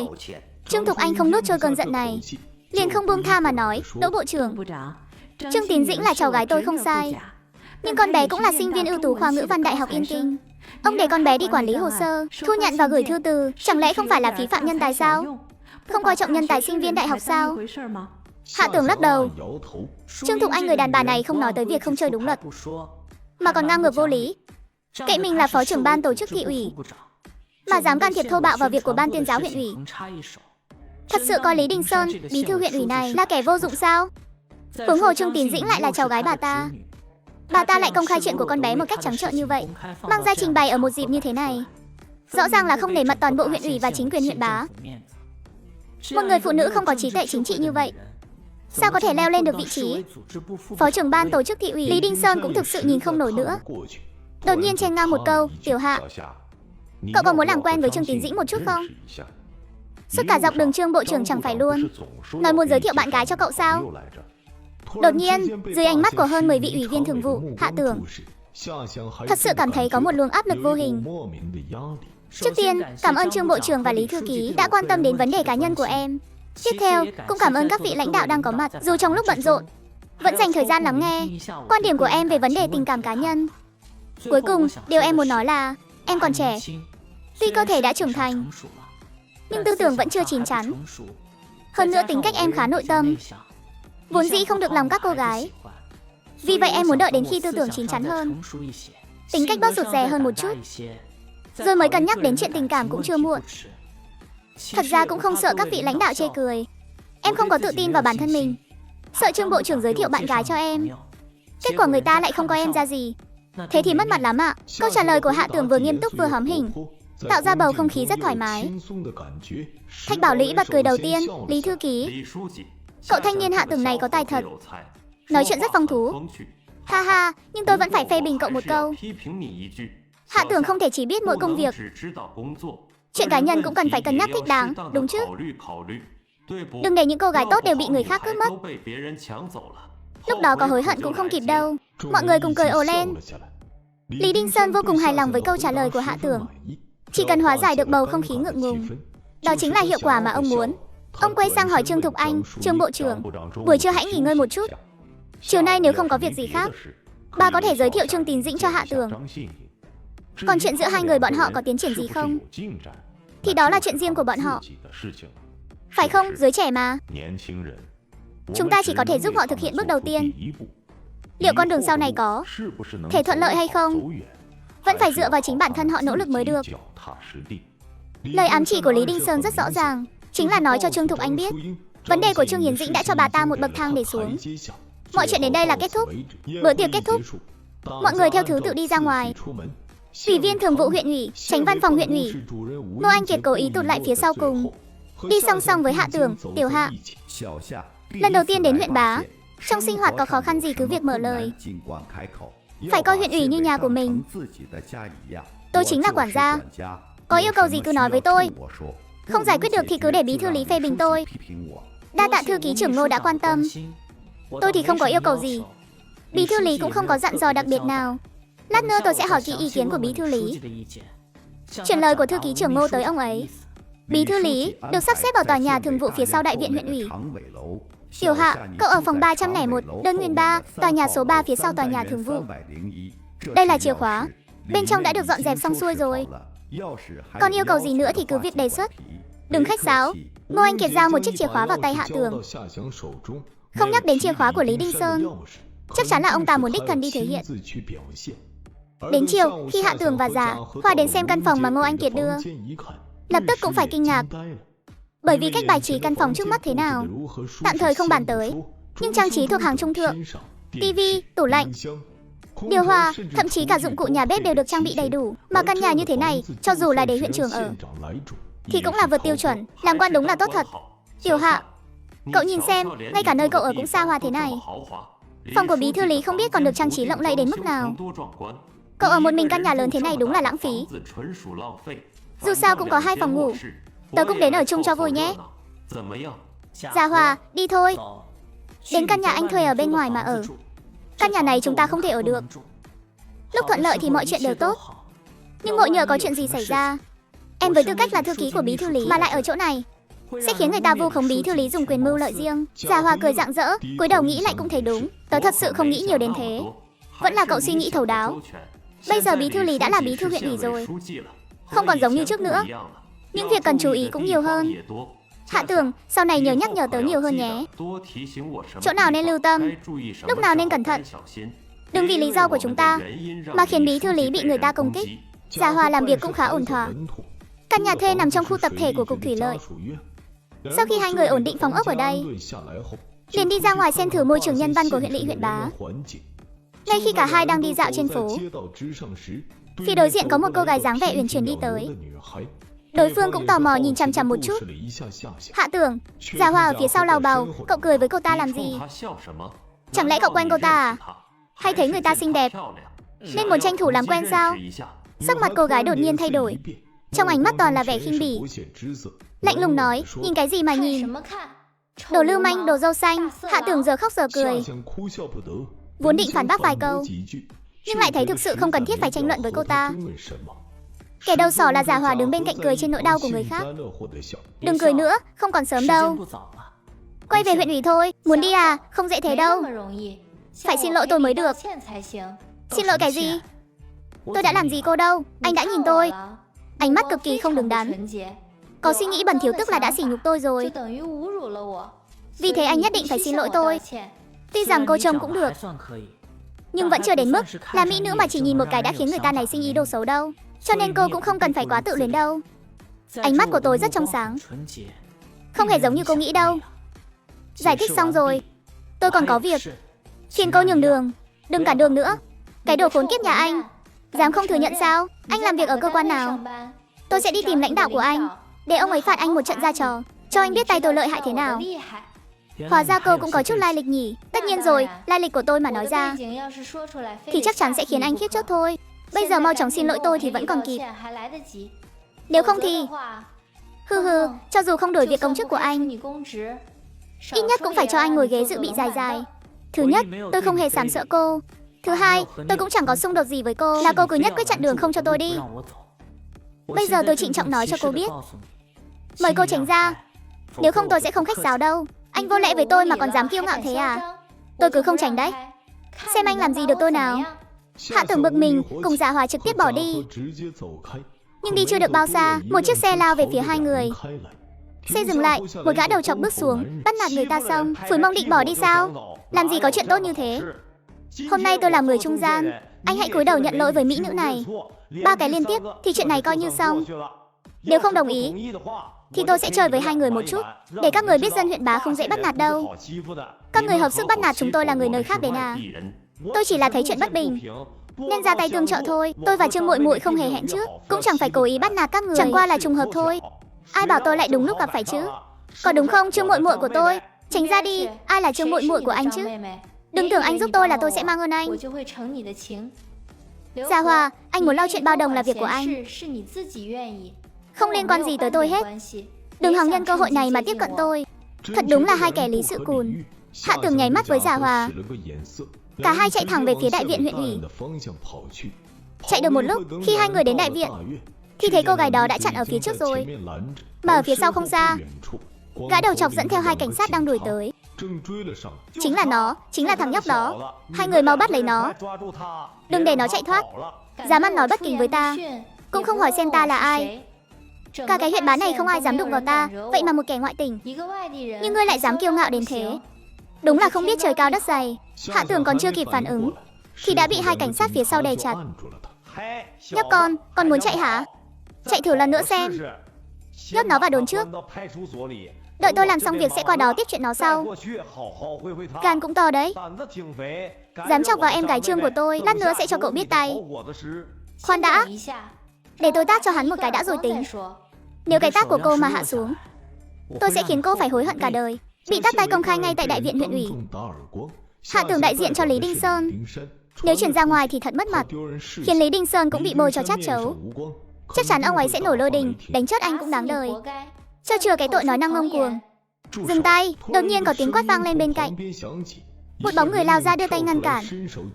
Cái tát của cô gái mặc váy xanh không dừng lại kịp, thế là cái tát đó giáng thẳng vào đầu người đàn ông kia. Bạn có tin được không? Một nhân viên ban tuyên giáo lại lỡ tay tát trúng đầu lãnh đạo của chính mình. Cảnh tượng này đã bị bí thư huyện ủy Lý Đinh Sơn nhìn thấy. Trưởng ban Đỗ, thật xin lỗi. Sao lại là anh? Trưởng ban Đỗ, tôi không cố ý đánh trúng đầu ông đâu. Thật đấy, tôi định đánh tên lưu manh thối tha này mà. Trương Tín Dĩnh, cô có biết mình đang làm gì không? Cô có biết người cô đánh là ai không? Cô không lo làm việc đàng hoàng ở ban tuyên giáo, chạy vào trong đại viện làm cái gì? Ai cho phép cô tự ý rời bỏ vị trí công tác? Hắn ta thì có thể là ai chứ? Chỉ là một tên lưu manh nhỏ thích ngắm gái đẹp ngoài đường thôi. Lúc tôi đi ngang qua, hắn cứ nhìn tôi với ý đồ không tốt, bảo hắn xin lỗi mà hắn còn không chịu. Trưởng ban Đỗ, tôi tới đây để thăm cô tôi. Phó trưởng ban tổ chức thành ủy xuống thị sát. Là cháu gái, tôi đến thăm bà ấy. Cũng chẳng có gì sai trái cả. Lúc nãy ở cơ quan không thấy ông, giờ thấy rồi thì coi như xin phép ông một tiếng. Vậy là được rồi chứ gì? Thái độ bất cần của Trương Tín Dĩnh đã hoàn toàn chọc giận Đỗ Song Lâm. Vốn dĩ buổi trưa trên bàn tiệc, ông đã xảy ra xích mích không vui với Trương Thục Anh. Bây giờ Trương Tín Dĩnh lại lôi Trương Thục Anh ra để ép ông. Làm sao ông có thể nuốt trôi cục tức này? Trương Tín Dĩnh, cô tự ý rời bỏ vị trí trong giờ làm việc, tình tiết cực kỳ nghiêm trọng. Bây giờ tôi ra lệnh cho cô đình chỉ công tác để kiểm điểm, về nhà viết một bản kiểm điểm nộp cho tôi. Trưởng ban Đỗ, tôi không phục.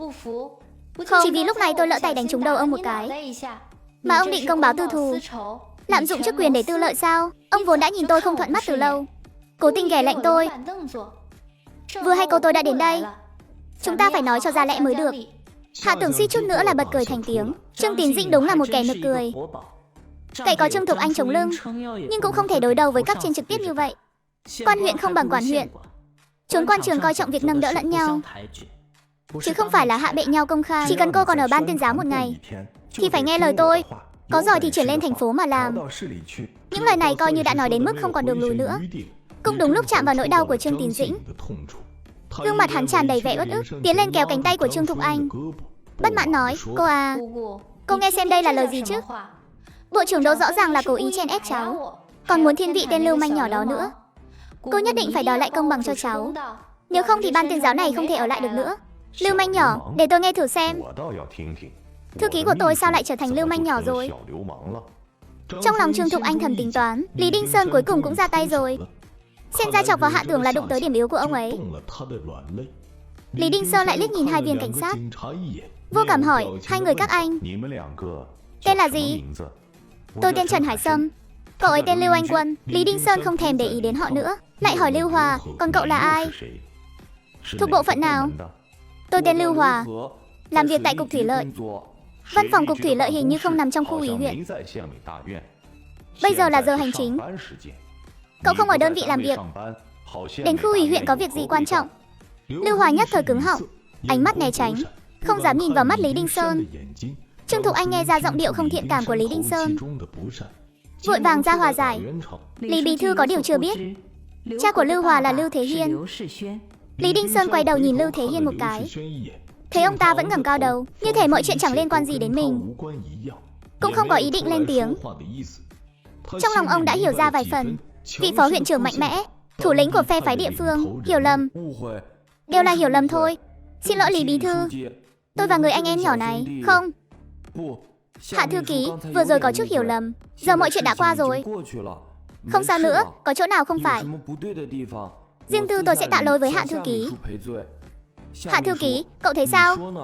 Lưu Khả muốn chuyện lớn hóa nhỏ, Hạ Tường lại không đồng ý. Chuyện đã đến nước này, chính là lúc có thể đục nước béo cò. Muốn kịp thời rút lui an toàn, chẳng phải là quá hời cho hắn sao? Anh đang định đổ thêm dầu vào lửa. Dường như những kẻ cần lộ mặt đều đã hiện nguyên hình. Còn chưa kịp mở lời, đã nghe thấy Trương Thiến Dĩnh nói với vẻ vô cùng bất mãn, không thể cứ thế mà bỏ qua được. Cô à, hắn ta là một tên lưu manh, đã bắt nạt cháu, không thể cứ thế mà tha cho hắn được. Cho dù hắn có là thư ký gì đó của bí thư Lý, cũng không cần phải sợ hắn. Cô là lãnh đạo của thành ủy, hãy nói một câu công bằng cho cháu. Trương Thiến Dĩnh vừa dứt lời, tôi là Lý Đinh Sơn, nói thử xem, thư ký Hạ Tường của tôi đã bắt nạt cô thế nào. Tôi sẽ chủ trì công đạo cho cô. Thiến Dĩnh, trước mặt bao nhiêu lãnh đạo thế này, đừng có làm loạn. Ở đây không có chỗ cho cháu nói đâu. Ngoan ngoãn đứng sau lưng cô, không được nói thêm câu nào nữa, biết chưa? Người trẻ ra ngoài va chạm nảy sinh xung đột cũng là chuyện khó tránh khỏi. Bí thư Lý, tôi thấy chuyện này cứ bỏ qua đi. Chuyện của bọn trẻ cứ để chúng tự giải quyết, có phải không? Lát nữa tôi sẽ bảo Lưu Hòa tạ lỗi đàng hoàng với Hạ thư ký, bày một bàn tiệc tử tế để tẩy trần và trấn an tinh thần cho Hạ thư ký. Nghe thấy chưa? Lưu Hòa là phó huyện trưởng thường trực. Lưu Thế Quyên vừa mở lời đã thể hiện thái độ muốn dàn xếp ổn thỏa. Huyện trưởng Lưu nói đúng, tôi cũng tán thành để bọn họ tự giải quyết riêng. Dù sao cũng là chuyện nhỏ, không cần bí thư Lý phải đích thân can thiệp. Người trẻ tuổi vốn hiếu thắng, lại đều có cá tính riêng, không đánh không quen biết, phải vậy không? Người thứ hai lên tiếng là trưởng ban tổ chức, Hoàng Bằng Phi. Tôi xin kiểm điểm, công tác của tôi làm chưa tốt. Lý bí thư, ngài cứ phê bình tôi. Phó huyện trưởng kiêm cục trưởng cục công an Vương Quán Thanh cũng ra trợ trận. Lý Đinh Sơn dù không cam tâm, dù là người đứng đầu, dưới sự khuyên bảo thấu tình đạt lý của nhiều người như vậy, cũng không thể tiếp tục lấy chuyện nhỏ này ra làm to chuyện. Chỉ đành nhìn Hạ Tường một cái, phẩy tay nói, chiều nay còn có một cuộc họp thường ủy, sắp đến giờ rồi, mọi người chuẩn bị trước một chút. Hạ Tường phải chú ý làm tốt công tác đoàn kết với nhân dân địa phương. Đừng nghĩ mình còn trẻ là có thể phạm sai lầm mà không bị truy cứu trách nhiệm. Ngoài ra sau này gặp chuyện đừng nóng này, phải suy nghĩ nhiều hơn, bình tĩnh hơn một chút. Ngày tháng còn dài. Cách nói ngày tháng còn dài này, nhưng sự bất mãn và ám chỉ mạnh mẽ, Trương Thục Anh nghe ra được. Lưu Thế Hiên và Vương Quán Thanh tự nhiên cũng biết. Cơn giận của Lý Đinh Sơn, Hạ Tường lại càng hiểu rõ, đây là bước lùi bất đắc dĩ của Lý Đinh Sơn để tiến xa hơn. Cậu chỉnh đốn thái độ, cung kính mà không mất đi sự độ lượng, nói, đa tạ Lý bí thư đã quan tâm và phê bình. Đa tạ các vị lãnh đạo dù bận trăm công nghìn việc, vẫn dành sự quan tâm cho chúng tôi. Giữa những người trẻ tuổi vì bốc đồng mà phát sinh xung đột nhỏ. Tại đây, tôi xin thay mặt cá nhân mình bày tỏ lòng cảm ơn chân thành tới các vị lãnh đạo. Đồng thời tôi thấy cần phải đem nguyên nhân cùng quá trình xung đột giữa tôi, Trương Hình Dư và Lưu Hòa báo cáo lại với các vị lãnh đạo. Hạ Tường chỉ bằng vài lời đã nói rõ ràng đầu đuôi ngọn ngành sự việc, lại bổ sung thêm, Lưu Hòa cũng là đi ngang qua giúp đỡ. Lúc đó anh ấy không hiểu rõ chân tướng sự việc, không ai ngờ được Hạ Tường đột nhiên lại gỡ tội cho Lưu Hòa, khiến Lưu Thế Hiên vốn luôn nheo mắt bỗng mở to ra một chút, ánh mắt đầy suy tư nhìn Hạ Tường một cái. Hạ Tường, cậu nói như vậy là tôi sai rồi, là tôi vô lý gây sự rồi. Tôi không cần biết cậu là ai, cô phải xin lỗi tôi đúng là nên xin lỗi. Nhưng không phải với cô, mà là phải xin lỗi Đỗ bộ trưởng. Hạ Tưởng xoay người cúi chào Đỗ Song Lâm một cái. Với khuôn mặt đầy vẻ hối lỗi, cậu nói, Đỗ bộ trưởng vừa rồi vì cứu tôi, mà trên đầu ngài phải chịu một cái tát của Trương Tiến Dĩnh. Nếu không nhờ có Đỗ bộ trưởng, thì người bị đánh chính là tôi rồi. Vì tôi mà khiến Đỗ bộ trưởng phải chịu ủy khuất. Trong lòng tôi thật sự áy náy. Lát nữa khi Đỗ bộ trưởng không còn bận việc, tôi xin phép đưa ngài đến bệnh viện kiểm tra một chút, để xem có bị thương tích gì không. Đỗ Song Lâm bị một cô gái cấp dưới tát cho một cái, vốn dĩ đã đang nén một cục tức. Chỉ là vừa rồi Lý Đinh Sơn, Trương Thục Anh và một nhóm thường vụ huyện ủy đều vây quanh. Sau đó lại là Lý Đinh Sơn và Trương Thục Anh đấu đá gay gắt. Cả đám người coi ông như không khí. Điều đó đã khiến ông vô cùng khó chịu. Mà bây giờ Hạ Tưởng lại biết nghĩ cho ông, khiến ông không khỏi cảm động. Thư ký Hạ, không trách cậu. Cậu không có lỗi gì cả. Vốn dĩ cậu cũng là người bị hại. Mọi chuyện tôi đều chứng kiến hết. Cậu xử lý công việc có tình có lý, không hề có một chút sai sót nào. Nếu sau này còn có kẻ bắt nạt cậu, tôi vẫn sẽ đứng ra giải vây giúp cậu. Cái gì? Đỗ bộ trưởng bị người ta đánh? Rốt cuộc là chuyện thế nào? Tiến Dĩnh, sao em có thể ra tay đánh Đỗ bộ trưởng? Thật là quá đáng. Mau xin lỗi Đỗ bộ trưởng đi. Trương Thục Anh dù có tự cao tự đại đến mấy thì trước mặt lãnh đạo thành ủy cũng phải giữ thái độ. Nếu không, chuyện này mà chuyển đến thành ủy, mặt mũi của ông ta cũng chẳng còn gì. Không khéo còn bị người khác công kích. Con đâu có cố ý. Con đang định đánh Hạ Tưởng thì ông ấy đột nhiên xông tới. Coi như là ông ấy tự va vào tay con thôi. Trước là muốn đánh thư ký Hạ, kết quả lại đánh trúng Đỗ bộ trưởng. Đồng chí Tiểu Trương đúng là thật giỏi giang. Ai cũng dám đánh. Xem ra sau này tôi gặp cậu cũng phải tránh sang một bên, để tránh không cẩn thận cũng bị cậu đánh một cái. Chị Ngô Anh nãy giờ vẫn lạnh lùng quan sát ở một bên, đột nhiên tung ra một quả bom nặng ký. Cậu có chọc gì tôi đâu, cũng không giở trò lưu manh. Tại sao tôi phải đánh cậu? Trong đám đông vang lên một tràng cười nhạo. Những người phe trung lập cũng bị kẻ tấu hai họ Trương này làm cho buồn cười phát điên, đều không nhịn được mà bật cười chế nhạo. Để lại một con dao nhọn đâm thẳng vào tim Trương Thục Anh. Bà ta bây giờ mới hiểu ra thủ đoạn vừa rồi của Hạ Tưởng. Trước tiên là tách Lưu Hòa ra ngoài, để tránh cha con nhà họ Lưu phản ứng lại, tương đương với việc cô lập hoàn toàn bà ta và Thiến Dĩnh. Tiếp đó dùng thái độ cao ngạo để lấy lòng Du Song Linh. Đó mới chính là mục đích thực sự của cậu ta, dưới danh nghĩa xin lỗi để công khai chuyện xấu của Thiến Dĩnh cho mọi người biết. Sau đó để Trương Thiến Dĩnh tự mình khai ra sự xấu xa đó, vừa khiến danh tiếng Trương Thiến Dĩnh quét đất, lại vừa làm mất mặt bà ta. Thật là một kế hay một mũi tên trúng hai con nhạn. Chàng trai trẻ này không hề đơn giản. Cô ơi, lúc cháu đánh tên lưu manh này, Trương Thục Anh vừa thẹn vừa giận, giơ tay tát Trương Thiến Dĩnh một cái. Im miệng. Ở đây không có chỗ cho cháu lên tiếng. Lập tức về nhà tự kiểm điểm cho cô. Trương Thiến Dĩnh vạn lần không ngờ Trương Thục Anh lại tát hắn trước mặt mọi người. Hắn chỉ cảm thấy vô cùng xấu hổ, không còn lỗ nẻ nào mà chui, che mặt khóc lớn. Còn không mau cút đi. Hội nghị huyện ủy diễn ra đúng kế hoạch. Tại hội trường, Trương Thục Anh đại diện ban tổ chức thành ủy công bố quyết định bổ nhiệm Lý Đinh Sơn. Lý Đinh Sơn chính thức kiêm nhiệm chức bí thư huyện ủy Bá Huyện. Theo lệ thường, bà ta chắc chắn sẽ có một bài phát biểu cao rộng. Chỉ là chuyện của Trương Thiến Dĩnh vừa mới xảy ra, bà ta không còn tâm trạng nào nữa, chỉ nói đơn giản vài câu, rồi giao ma cơ giấu lại cho Lý Đinh Sơn. Lý Đinh Sơn cũng không nói nhiều, chỉ phát biểu vài lời sáo rỗng theo thủ tục. Ông cảm ơn sự tin tưởng của thành ủy và chính quyền thành phố, nhất định sẽ không phụ sự ủy thác của thành ủy và chính quyền thành phố. Đợi chút, cuộc họp sẽ sớm kết thúc thôi. Trương Thục Anh trong lòng có chuyện, nên đã khéo léo từ chối lời mời ở lại của Lý Đinh Sơn. Còn Lý Đinh Sơn và Hạ Tưởng coi như đã chính thức bước chân vào chính trường Bá Huyện, lấy nơi này làm điểm khởi đầu, tiến tới đỉnh cao tuyệt đối kia. Ai có thể ngờ một phóng viên báo chí bỗng chốc thay đổi, trở thành một bí thư huyện ủy đầy quyền lực. Hóa ra Lý Đinh Sơn lại có một mạng lưới quan hệ rộng lớn ngoài sức tưởng tượng. Tiếp tập trước, sau khi Lý Đinh Sơn nhậm chức, Ngô Anh Kiệt và Đỗ Song Lâm đã chủ động tiếp cận. Ngô Anh Kiệt, con nói sơ qua về tình hình nhân sự của Bá Huyện.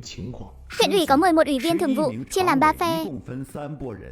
Thứ nhất là phe địa phương do Phó huyện trưởng thường trực Lưu Thế Hiên cầm đầu, bao gồm trưởng ban tổ chức Hoàng Bằng Phi và Phó huyện trưởng kiêm Cục trưởng Cục Công an Vương Quan Thanh. Thứ hai cũng là một phe do người bản địa hợp thành, đứng đầu là Phó Bí thư Trịnh Khiêm, bao gồm Bí thư Ủy ban Chính pháp Vương Toàn Hữu, trưởng ban vũ trang Quách Lượng và trưởng ban tuyên giáo Lão Đỗ. Phe cuối cùng là những người từ nơi khác đến, bao gồm tôi, còn có Phó huyện trưởng Triệu Kiến Tô và Bí thư Ủy ban Kỷ luật. Ngạn bàn, Lý Đinh Sơn biết Ngô Anh Kiệt, cũng coi như đã tiết lộ một số thực tế. Những tình hình này, từ 3 ngày trước khi ông và Hạ Tưởng đàm đạo sâu, đã cơ bản đúc kết ra được những kết luận này. Tiếp đó, ông nhìn Hạ Tưởng một cái, Hạ Tưởng thấy Lý Đinh Sơn ra hiệu bằng mắt, liền hiểu ngay. Ông ấy muốn cậu hỏi Ngô Anh Kiệt vài câu. Lý Đinh Sơn không phải không tiện nói, mà là muốn mượn lời cậu để thử thách Ngô Anh Kiệt. Cậu mỉm cười hiểu ý, lại rót thêm nước cho Ngô Anh Kiệt, cười nói, Ngô Bí Thư trưởng, có phải ngài đang cố ý thử tài ghi nhớ của tôi không? Vừa rồi ngài nói có 11 ủy viên thường vụ, ngoại trừ Bí Thư Lý ra, thì còn lại 10 người. Hình như ngài mới chỉ nhắc đến 9 người thôi. Số người kể tên là 10. Nhưng có một người không phải ủy viên thường vụ, đúng chứ? Chính là Cục trưởng Vương Quan Thanh. Vậy nên dường như vẫn còn thiếu một người nữa. Gương mặt Ngô Anh Kiệt thoáng qua một chút lúng túng. Ngay sau đó tỏ vẻ bừng tỉnh đại ngộ nói, đúng vậy, quên mất Thạch huyện trưởng rồi. Ngô Bí Thư trưởng, mời uống trà. Thạch huyện trưởng là người già dặn trầm ổn, trông có vẻ rất đáng tin cậy. Tay Ngô Anh Kiệt run lên, suýt chút nữa không giữ vững chén trà. Thạch huyện trưởng làm việc rất giỏi, cũng có sức hút. Tôi và ông ấy không tiếp xúc nhiều, hiểu biết về ông ấy cũng rất ít. Chỉ biết ông ấy là người thành phố Trương Thành, trước đây luôn ở bên cạnh cựu bí thư thành phố Trương Thành làm thư ký, sau đó bắt đầu làm từ phó hương trưởng, từng bước đi đến ngày hôm nay. Đảm nhiệm chức huyện trưởng huyện Bá đã hơn 2 năm rồi. Ngô Anh Kiệt chỉ lảng tránh nhắc đến quan hệ giữa ông ta và Thạch Bảo Lũy, ít nhiều khiến Hạ Tưởng có chút thất vọng. Sau khi Ngô Anh Kiệt đi khỏi, Lý Đinh Sơn nghiên cứu hồ sơ công việc một lúc, rồi nói, huyện Bá nghèo quá, nếu không đích thân đến xem tận nơi, thì không biết trên đời còn có nơi nghèo như thế này. Ở đây giao thông không thuận tiện, sản vật cũng ít. Vì lý do thời tiết giá lạnh, nông nghiệp cũng không phát triển. Nói là muốn phát triển du lịch, chưa bàn đến việc có thể kêu gọi đầu tư hay không. Cho dù có người chịu đầu tư, thì cũng phải có người đến du lịch chứ. Đường xá khó đi, thì còn tâm trạng đâu mà đi chơi nữa. Mùa hè ở huyện Bá thanh mát dễ chịu, có thể đẩy mạnh quảng bá du lịch Thảo Nguyên. Nghỉ dưỡng tránh nóng, mùa đông ở huyện Bá tuyết phủ trắng xóa, có thể dễ dàng xây dựng thành các sân trượt tuyết tự nhiên, cũng có thể thu hút lượng lớn du khách từ kinh thành. Hiện nay, nhiều công ty lớn ở kinh thành đang chuẩn bị đầu tư số tiền lớn để khai thác các địa điểm du lịch. Huyện Bá chính là có thể mượn luồng gió đông mạnh mẽ này. Hạ Tưởng, sau khi tốt nghiệp đại học cậu luôn ở thành phố Yến sao? Vâng ạ, vậy những gì cậu vừa nói, từ tài nguyên du lịch của huyện Bá, đến con đường nối giữa kinh thành và huyện Bá, và cả khu nghỉ dưỡng trong Tam Sơn nữa, những chuyện này em biết từ đâu vậy? Trước khi biết sẽ cùng Lý Thư Ký đến huyện Bá, em đã đặc biệt lên mạng tra cứu không ít thông tin về huyện Bá. Mạng Internet đúng là một thứ tốt, rất nhiều tài liệu muốn tìm đều có thể tra cứu được. Hạ Tưởng trực tiếp đẩy nguồn tin tức sang cho Internet, không chỉ có thể giải đáp nghi vấn của Lý Đinh Sơn, mà còn có thể hô ứng với việc cậu bắt đầu khuyên bảo Lý Đinh Sơn rằng sau này mạng Internet sẽ phát triển vô cùng mạnh mẽ. Thực ra muốn có được tin tức chính xác cũng không quá khó. Lý Thư Ký có quan hệ rộng ở kinh thành, nếu như ở cục du lịch hay cục giao thông kinh thành có người quen, thì có thể nghe ngóng xem có dự án liên quan nào sắp được triển khai hay không. Làm thư ký bên cạnh tôi vẫn là chịu thiệt thòi cho em rồi. Nói thật lòng, lần trước Cao Hải còn muốn điều em về bên cạnh cậu ấy, tôi đã không đồng ý. Có phải là hơi quá đáng không? Lý Thư Ký lo xa quá rồi. Ngay từ khi bắt đầu khuyên ngài, từ lúc bắt đầu dấn thân vào chính trường, em đã dự định sẽ cùng ngài xuống huyện. Bất kể điều kiện tốt hay xấu, chỉ cần ngài không chê, em sẽ luôn ở bên cạnh hiến kế cho ngài, cố gắng hết sức mình. Sự đánh giá cao của Phó Bí Thư Cao dành cho em chỉ là vì nhìn trúng ý tưởng chợt lóe lên của em lúc đó. Nhưng nếu thực sự muốn gắn bó lâu dài, thì cảm giác cùng hội cùng thuyền giữa người mới mang lại sự chân thực. Hạ Tưởng, tôi quả nhiên không nhìn lầm người. Chúng ta cùng nhau đến huyện Bá này. Em nói rất đúng, chính là cùng hội cùng thuyền. Nếu đã như vậy, có một số chuyện em biết vẫn tốt hơn là không biết. Ông đứng dậy quan sát, xác nhận xung quanh không có ai, sau đó lại ra hiệu cho Hạ Tưởng ngồi xuống. Em có biết Tống, Chiêu Độ tại sao lại tốn bao công sức vận động, nhất quyết muốn tôi dấn thân vào chính trường để làm một bí thư huyện ủy không? Hạ Tưởng nhớ lại, lúc đó cậu nghĩ Tống Chiêu Độ là đang lo đường lui cho bản thân. Ông ấy nhắm vào các mối quan hệ của Lý Đinh Sơn tại kinh thành và tầm ảnh hưởng trong giới truyền thông, nhưng không ngờ còn có nguyên nhân sâu xa hơn. Em là em cũng biết hôn nhân của tôi đã xảy ra vấn đề.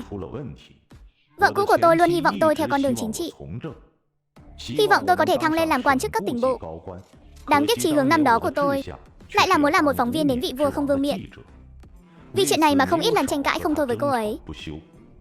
Cùng với tuổi tác của tôi ngày càng lớn, tâm tư muốn tôi làm chính trị của cô ấy lại càng trở nên mãnh liệt.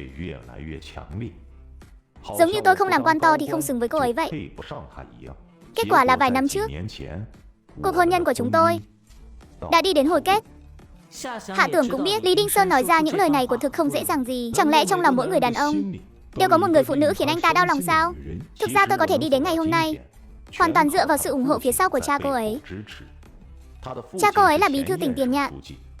Tống Chiêu Độ biết chỉ cần tôi bước vào con đường làm quan, dù tôi không mở miệng, vợ cũ của tôi biết được cũng sẽ cảm kích ông ấy. Bố vợ của tôi cũng sẽ giúp đỡ ông ấy khi ông ấy gặp chuyện. Tiểu Hạ, bây giờ em đã biết ý đồ thật sự của Tống Chiêu Độ rồi chứ? Hạ Tưởng kinh ngạc đến mức không nói nên lời. Thảo nào Tống Chiêu Độ luôn hết sức thúc đẩy Lý Đinh Sơn làm chính trị. Hóa ra là nằm ở bối cảnh của Lý Đinh Sơn, cũng có thế lực để có thể dựa vào. Ông ấy mượn cơ hội này để buộc mình và Lý Đinh Sơn lại với nhau. Chỉ cần Lý Đinh Sơn làm chính trị, không chỉ vợ cũ của Lý Đinh Sơn sẽ cảm kích ông ấy, quan lộ của Lý Đinh Sơn cũng sẽ liên quan mật thiết đến ông ấy. Đến lúc đó, chỉ cần bố vợ của Lý Đinh Sơn ra tay giúp đỡ Lý Đinh Sơn thì cũng tương đương với việc gián tiếp giúp đỡ ông ấy. Tôi nói với em những điều này là muốn nhắc nhở em một chút. Tống Chiêu Độ và tôi là bạn học, điều đó không sai. Việc ông ấy luôn quan tâm tôi cũng là xuất phát từ lòng thành. Nhưng chuyện trên quan trường đều là nương tựa thế lực lẫn nhau. Nếu em không có thế lực gì để người ta dựa vào, lại không thể mang lại lợi ích thực tế cho đối phương, quan tâm 1-2 lần thì có lẽ được, nhưng về sau vẫn phải dựa vào sự nỗ lực của chính mình. Hạ Tưởng trong lòng hiểu rõ mạng lưới quan hệ và nhân mạch khổng lồ phía sau Lý Đinh Sơn vừa mới hiện ra trước mắt cậu có lẽ chỉ là phần nổi của tảng băng chìm. Việc Lý Đinh Sơn nói ra những chuyện bí mật với mình chứng minh rằng trong lòng ông ấy, mình đã là người có thể tuyệt đối tin tưởng. Cộng thêm việc mình còn có thể giúp ông ấy hiến kế. Có thể nói là hiện tại sự tin tưởng và coi trọng của Lý Đinh Sơn dành cho mình đã vượt qua cả Giả Hòa rồi. Hiện giờ đã có được sự tin tưởng tuyệt đối của Lý Đinh Sơn, có lẽ đã đến lúc đề cập với ông ấy chuyện của Tào Vĩnh Quốc rồi. Tâm trạng của Lý Đinh Sơn có chút xuống dốc. Hạ Tưởng liền đề nghị, bí thư Lý, chúng ta đến huyện Bá cũng được một thời gian rồi, vẫn chưa có cơ hội đi xuống dưới đó xem xét. Vừa hay hôm nay rảnh rỗi, hay là chúng ta đi một vòng dưới các xã xem sao? Cháu nghe nói thảo nguyên ở huyện Bá rất đẹp từ lâu rồi. Kiến thức trên giấy tờ suy cho cùng vẫn còn nông cạn, nếu không thường xuyên đi khảo sát thực tế, sẽ luôn có cảm giác như nhìn hoa trong màn sương. Nếu chúng ta đang muốn phát triển ngành du lịch, mà bản thân không đích thân đi xem một chuyến, thì làm sao có thể thuyết phục được người khác? Đi thôi, gọi cả Giả Hòa đi cùng chúng ta. Rất nhanh sau đó, 3 người lái xe đến trụ sở chính quyền xã Giả Trại. Thôn Giả Trại nơi đây có những ngọn đồi nhấp nhô không cao lắm, giữa núi non xen lẫn những thảm cỏ xanh biếc như ngọc. Hiện tại đang là mùa cỏ cây tươi tốt nhất, trông giống như một đại dương xanh ngắt, một kho báu thiên nhiên. Chỉ tiếc là không có đường, kho báu chỉ có thể ẩn sâu trong núi, không ai hay biết. Lý Đinh Sơn nhìn thấy cảnh tượng trước mắt, càng thêm kiên định với quyết tâm làm một chút việc thực sự có ích cho dân. Lòng ông nặng trĩu, như có một tảng đá đè nặng. Khách tham quan hả? Từ thành phố lớn nào tới vậy? Cái xóm núi nghèo nàn này có gì mà xem? Chỉ toàn mọc cỏ chứ không mọc được hoa màu. Chỉ thấy mấy người dân làng tò mò vây quanh. Cỏ mọc cao và tốt thế này, chứng tỏ đất đai rất màu mỡ, lẽ ra phải trồng được hoa màu tốt mới đúng chứ. Ha ha, mấy người cùng cười ồ lên. Người đi đầu nói, nhìn một cái là biết cậu là cậu ấm thành phố rồi, mới có thể nói ra câu cỏ mọc được thì hoa màu cũng mọc được. Cỏ trong sách vở mới dễ sống hơn hoa màu thôi. Cỏ ấy mà, sức sống của nó đáng kinh ngạc lắm. Chẳng cần chăm bẵm gì, tự nó cũng mọc cao vút. Mùa đông tuyết rơi, đóng băng lại, phần vàng ngoài trên mặt đất bị trớt đi, nhưng rễ cỏ vẫn còn sống. Năm sau gió xuân thổi tới là lại hồi sinh ngay. Mấy vị khách quý đến nơi nghèo nàn này của chúng tôi, có việc gì không ạ? Chỉ là muốn ngắm phong cảnh tươi đẹp của Thảo Nguyên thôi. Nhưng tôi cũng thắc mắc, mảnh đất tốt có thể mọc cỏ thế này, tại sao lại không thể trồng được hoa màu tốt? Hoa màu thì vẫn mọc được, nhưng màu không tốt. Với lại nơi này cũng chẳng trồng được mấy loại hoa màu tốt, như là lúa mì, bông, gạo, ngô các thứ đều không mọc được. Chủ yếu là vì ban ngày quá nóng, ban đêm lại quá lạnh. Hoa màu bình thường không sống nổi, mà có sống được thì cũng chẳng ra sao. Vì thế nên nơi này mới nghèo rất mồng tơi. Giả Hòa kết hợp với tình hình thực tế khi sống ở nông thôn của mình, thở dài nói, chả trách lại nghèo đến thế, khí hậu thế này không ổn rồi. Nông dân có tiền mới là lạ.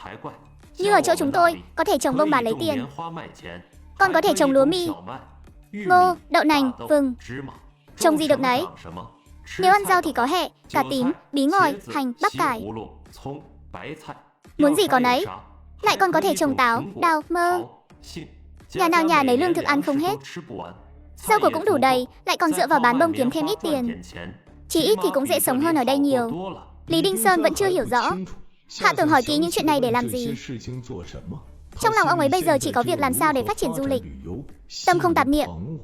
Đối với cuộc hỏi đáp vừa rồi của Hạ Tường, ông không hề để tâm. Hạ Tường, chúng ta có nên vào thung lũng kia xem thử không?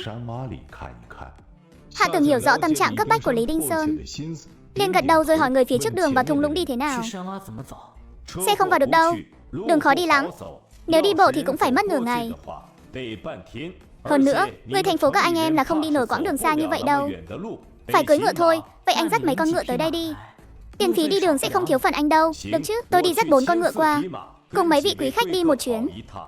Về du lịch thảo nguyên này, ngoài việc cưỡi ngựa và thưởng thức cảnh đẹp thảo nguyên ra, còn có thể ở những nơi ít cỏ, săn bằng một khoảng đất trống lớn, dựng vài cái lều Mông Cổ, tổ chức thêm một số hạng mục thi bắn cung. Chắc là có thể thu hút không ít người đến chơi. Ngoài những thứ này ra, Hạ Tường, cậu xem còn ý tưởng gì nữa không? Bí thư Lý, thảo nguyên này rộng lớn quá, không nhất thiết mọi cảnh đẹp đều thu hết được vào tầm mắt. Muốn trong một ngày ngắm hết cảnh đẹp thảo nguyên là chuyện không thể nào. Chúng ta hiện giờ chỉ là cưỡi ngựa xem hoa, nhưng khi du khách đến, không phải ai cũng dám cưỡi ngựa. Đa số mọi người đến thảo nguyên chơi vẫn là vì sự mới lạ, vì sự náo nhiệt. Cho nên em nghĩ lúc đầu nên xây dựng một khu nghỉ dưỡng thảo nguyên trước, đợi sau này khách khứa đông lên. Danh tiếng vang xa rồi, các thương nhân khác thấy có lợi nhuận, không cần chúng ta chủ động đi tìm đầu tư. Nhà đầu tư cũng sẽ tự tìm đến cửa thôi. Nói đúng lắm, một nơi tốt như thế này, chúng ta mà không khai thác thành thắng cảnh du lịch thì đúng là phí phạm của trời. Ẩn mình trong núi sâu không ai biết đến, không chỉ là điều đáng tiếc của nhân dân huyện Bá, mà còn là một tổn thất lớn cho những người yêu du lịch cả nước nữa. Hoàng Hải nghe ra được chút ẩn ý, vẻ mặt lộ ra sự em sợ. Các anh là quan trên huyện à? Không phải, chúng tôi là phóng viên, muốn viết một bài báo về phong cảnh thảo nguyên thôi. Sao vậy? Chẳng lẽ quan trên huyện vẫn thường xuống xã sao? Con trai của huyện trưởng Lưu là Lưu Hòa, mỗi lần hắn ta tới đều bắt chúng tôi vào thảo nguyên săn thỏ cho hắn ăn. Dĩ nhiên cũng không bắt không, cho điều thuốc hút này nọ. Đó là chuyện nhỏ. Lúc rảnh rỗi mọi người cũng tự đi săn thỏ ăn, đều có dư cả. Lưu Hòa, chúng tôi đều gọi anh ta là Lưu Tổng, chính là bắt chúng tôi chạy vào các khe núi, giúp anh ta đào nấm hương và rau quyết. Khá là phiền phức, thứ đó toàn mọc ở những nơi khó tìm. Chúng vừa nhỏ lại vừa khó đào, mệt dã rời luôn. Lại là Lưu Hòa, Hạ dáng thầm động tâm. Nấm hương và rau quyết đúng là đồ tốt. Ở kinh thành hay làm đồ muối chua đều là món cao cấp, giá cả không hề rẻ. Đặc biệt là nấm hương trắng hoang dã, giá trị dinh dưỡng của nó đạt đến đỉnh cao của thực phẩm hoang dã, được các chuyên gia nước ngoài đề cử là một trong 10 loại thực phẩm tốt cho sức khỏe nhất. Còn rau quyết còn được gọi là rau trường thọ. Nó là một loại thực vật hoang dã, xưa nay luôn có danh xưng là vua của các loại rau rừng, dinh dưỡng phong phú, hương vị thượng hạng. Anh ta bắt các anh đào nấm hương và rau quyết giúp anh ta. Có trả tiền không? Trả tiền gì chứ? Người ta là con trai của phó huyện trưởng đấy, hơn nữa còn là phó huyện trưởng quyền lực nhất. Người nhà nói một câu còn có trọng lượng hơn cả huyện trưởng. Cả huyện không ai dám không nghe lời huyện trưởng Lưu. Mọi người đều nói bất kể là bí thư huyện ủy hay huyện trưởng đều không phải là quan lớn nhất ở huyện Bãi. Quan lớn nhất huyện Bãi thực ra là Lưu Thế Việt. Sắc mặt Lý Đinh Sơn không được tốt lắm. Với tư cách là người đứng đầu huyện, nghe người dân bên dưới nói quan lớn nhất trong huyện là một phó huyện trưởng, trong lòng ít nhiều cũng thấy khó chịu. Ông ấy mới là bí thư, mới là quan lớn nhất toàn huyện danh chính ngôn thuận. Sản lượng nấm hương và rau quyết ở đây có nhiều không? Nhiều lắm, mọc đầy khắp núi đồi. Cũng chẳng biết Lưu Tổng đó mưu tính cái gì. Có người hỏi anh ta có phải đem đi bán lấy tiền không? Anh ta còn nói không phải, nói là anh ta chỉ thích ăn món này thôi. Toàn nói khoác, một tuần anh ta thu gom tới 200-300 cân. Đừng nói là một mình anh ta, cả nhà anh ta có ăn đến chớt cũng không hết. Hạ Giang nhớ đến những người trong thôn đều nghèo đến mức không có quần áo tử tế mà mặc. Lưu Hòa còn chèn ép bọn họ, cảm thấy vô cùng phẫn nộ. Mấy trăm cân nấm hương và rau dớn, lại còn là đồ tự nhiên nguyên chất, dù là bán ở thành phố Trương Thành thì mỗi cân cũng phải 10 đến 15 tệ. Nếu bán tận kinh thành thì phải trên 20 tệ. Lưu Hòa chẳng tốn chút chi phí nào, ít nhất cũng có thể lãi được mấy nghìn tệ. Mỗi tuần mấy nghìn tệ, tính ra một tháng có tới hàng vạn tệ. Quả là một chiêu tay không bắt giặc để làm giàu tuyệt vời. Nhưng ngay sau đó, Hạ Tường lập tức nghĩ ra một Dự án nhanh gọn lẹ có thể mang lại lợi ích cho người dân trong thời gian ngắn. Cậu vừa như lơ đãng nói, nấm hương và rau dớn đối với dân thành phố chúng tôi rất hiếm thấy, tôi cũng muốn lấy một ít ăn thử. Tôi đưa em 10 tệ. Em có thể đào giúp tôi bao nhiêu? Thật sự cho em 10 tệ sao? Không được lừa người ta đâu đấy. 10 tệ là số tiền lớn đó, mau lấy ra cho em xem trước đã. Hạ Tưởng không đành lòng trêu chọc cậu bé thêm nữa, cậu lấy ra tờ 10 tệ nhét vào tay Hoàng Hải. Đưa tiền cho em trước này. Hoàng Hải nhìn số tiền trong tay, đúng là 10 tệ thật. Sờ đi sờ lại, vội vàng cất kỹ vào người. Anh muốn bao nhiêu em đào cho anh bấy nhiêu. Nói xong, cậu bé liền 3 chân 4 cẳng chạy đi đào rau dại. Nhìn bóng dáng Hoàng Hải đi xa, Hạ Tưởng đã nghĩ ra kế sách để trừng trị Lưu Hòa. Còn Lý Đinh Sơn nhìn về phía xa, đôi mày nhíu chặt. Trong lòng luôn vang vọng một tiếng nói, làm quan một nhiệm kỳ, phải tạo phúc cho một phương. Chỉ cần có thể thay đổi sự nghèo nàn và lạc hậu nơi này, dù phải dùng đến một vài thủ đoạn phi thường cũng không tiếc. Thấy trời đã gần trưa, ba người đi đến quán ăn duy nhất của thôn, ở xã Giải Trại để dùng bữa. Lý Đinh Sơn không ngớt lời khen ngợi đặc sản núi rừng. Hương vị của thực rất ngon, so với ở Yến Thị thì ngon hơn nhiều. Thứ này không hề rẻ, hóa ra là vì không dễ hái. Hạ Tưởng biết Lý Đinh Sơn vẫn đang nghĩ về chuyện của Lưu Hòa, liền khuyên, thực ra hạng người như Lưu Hòa ở đâu cũng có cả, chỉ là ở huyện Bá biểu hiện ra quá đáng hơn một chút thôi. Bởi vì dân phong ở đây chất phác, hắn dùng cả biện pháp cứng rắn lẫn mềm mỏng lừa người dân làm việc không công cho mình. Quả thực có chút không đúng đắn. Biết chuyện này cũng không nhất thiết phải tính toán với hắn. Chỉ cần sau khi việc khu nghỉ dưỡng thành công, tầm mắt của người dân xung quanh dần được nâng cao, sau khi biết làm việc có thể kiếm được tiền, hắn muốn tùy tiện bóc lột nữa là điều không thể. Bí thư Lý, dạo này ở Yến Thị có tin tức gì không? Hiện tại thì không có chuyện gì đặc biệt. Cao Hải vẫn đang dốc sức hỗ trợ Trần Phong, thúc đẩy việc cải tạo các ngôi làng trong thành phố. Hiện giờ anh ta rất được Trần Phong trọng dụng. Thị trưởng Trần có nhiều việc đều tìm anh ta bàn bạc, hỏi ý kiến của anh ta. Nhưng có vẻ như việc cải tạo làng trong thành phố đang gặp khó khăn. Đúng rồi, Cao Hải còn hỏi thăm, nói nếu cậu quay lại Yến Thị, nhất định phải gặp anh ta một lần. Lời này khiến Hạ Tưởng bật cười, bởi vì chuyện tiếp theo mà anh nhớ là Trần Phong đã bị kéo xuống bùn vì một vụ giải tỏa mặt bằng. Sự kiện thôn đỗ là một vụ việc nổi tiếng của Trần Phong trong quá trình cải tạo, dùng thái độ cứng rắn đối đầu với sự ngoan cố. Bởi vì dùng sự hung bạo đối phó với kẻ hung bạo mà mang danh thị trường hung bạo, thị trường bạo lực, và tiếng xấu là thị trường lừa đảo. Bởi vì năm đó Trần Phong đã dùng người của Nam Phương, Nhất Kiến. Công ty này là công ty xây dựng riêng của Tỉnh Tiểu Dĩnh, vợ của Bí thư Tỉnh ủy Cao Thừa Tùng. Hơn nữa chính vì Nam Phương Nhất Kiến vươn tay quá dài, can thiệp vào quá nhiều nơi, dẫn đến việc Tào Vĩnh Quốc bị điều đi và Trần Phong phải vào tù. Hy vọng sẽ không phải là chuyện này. Hạ Tưởng suy nghĩ một chút, vẫn không nhịn được mở lời hỏi Lý Đinh Sinh là khó khăn gì. Không rõ lắm, anh ta không nói cụ thể.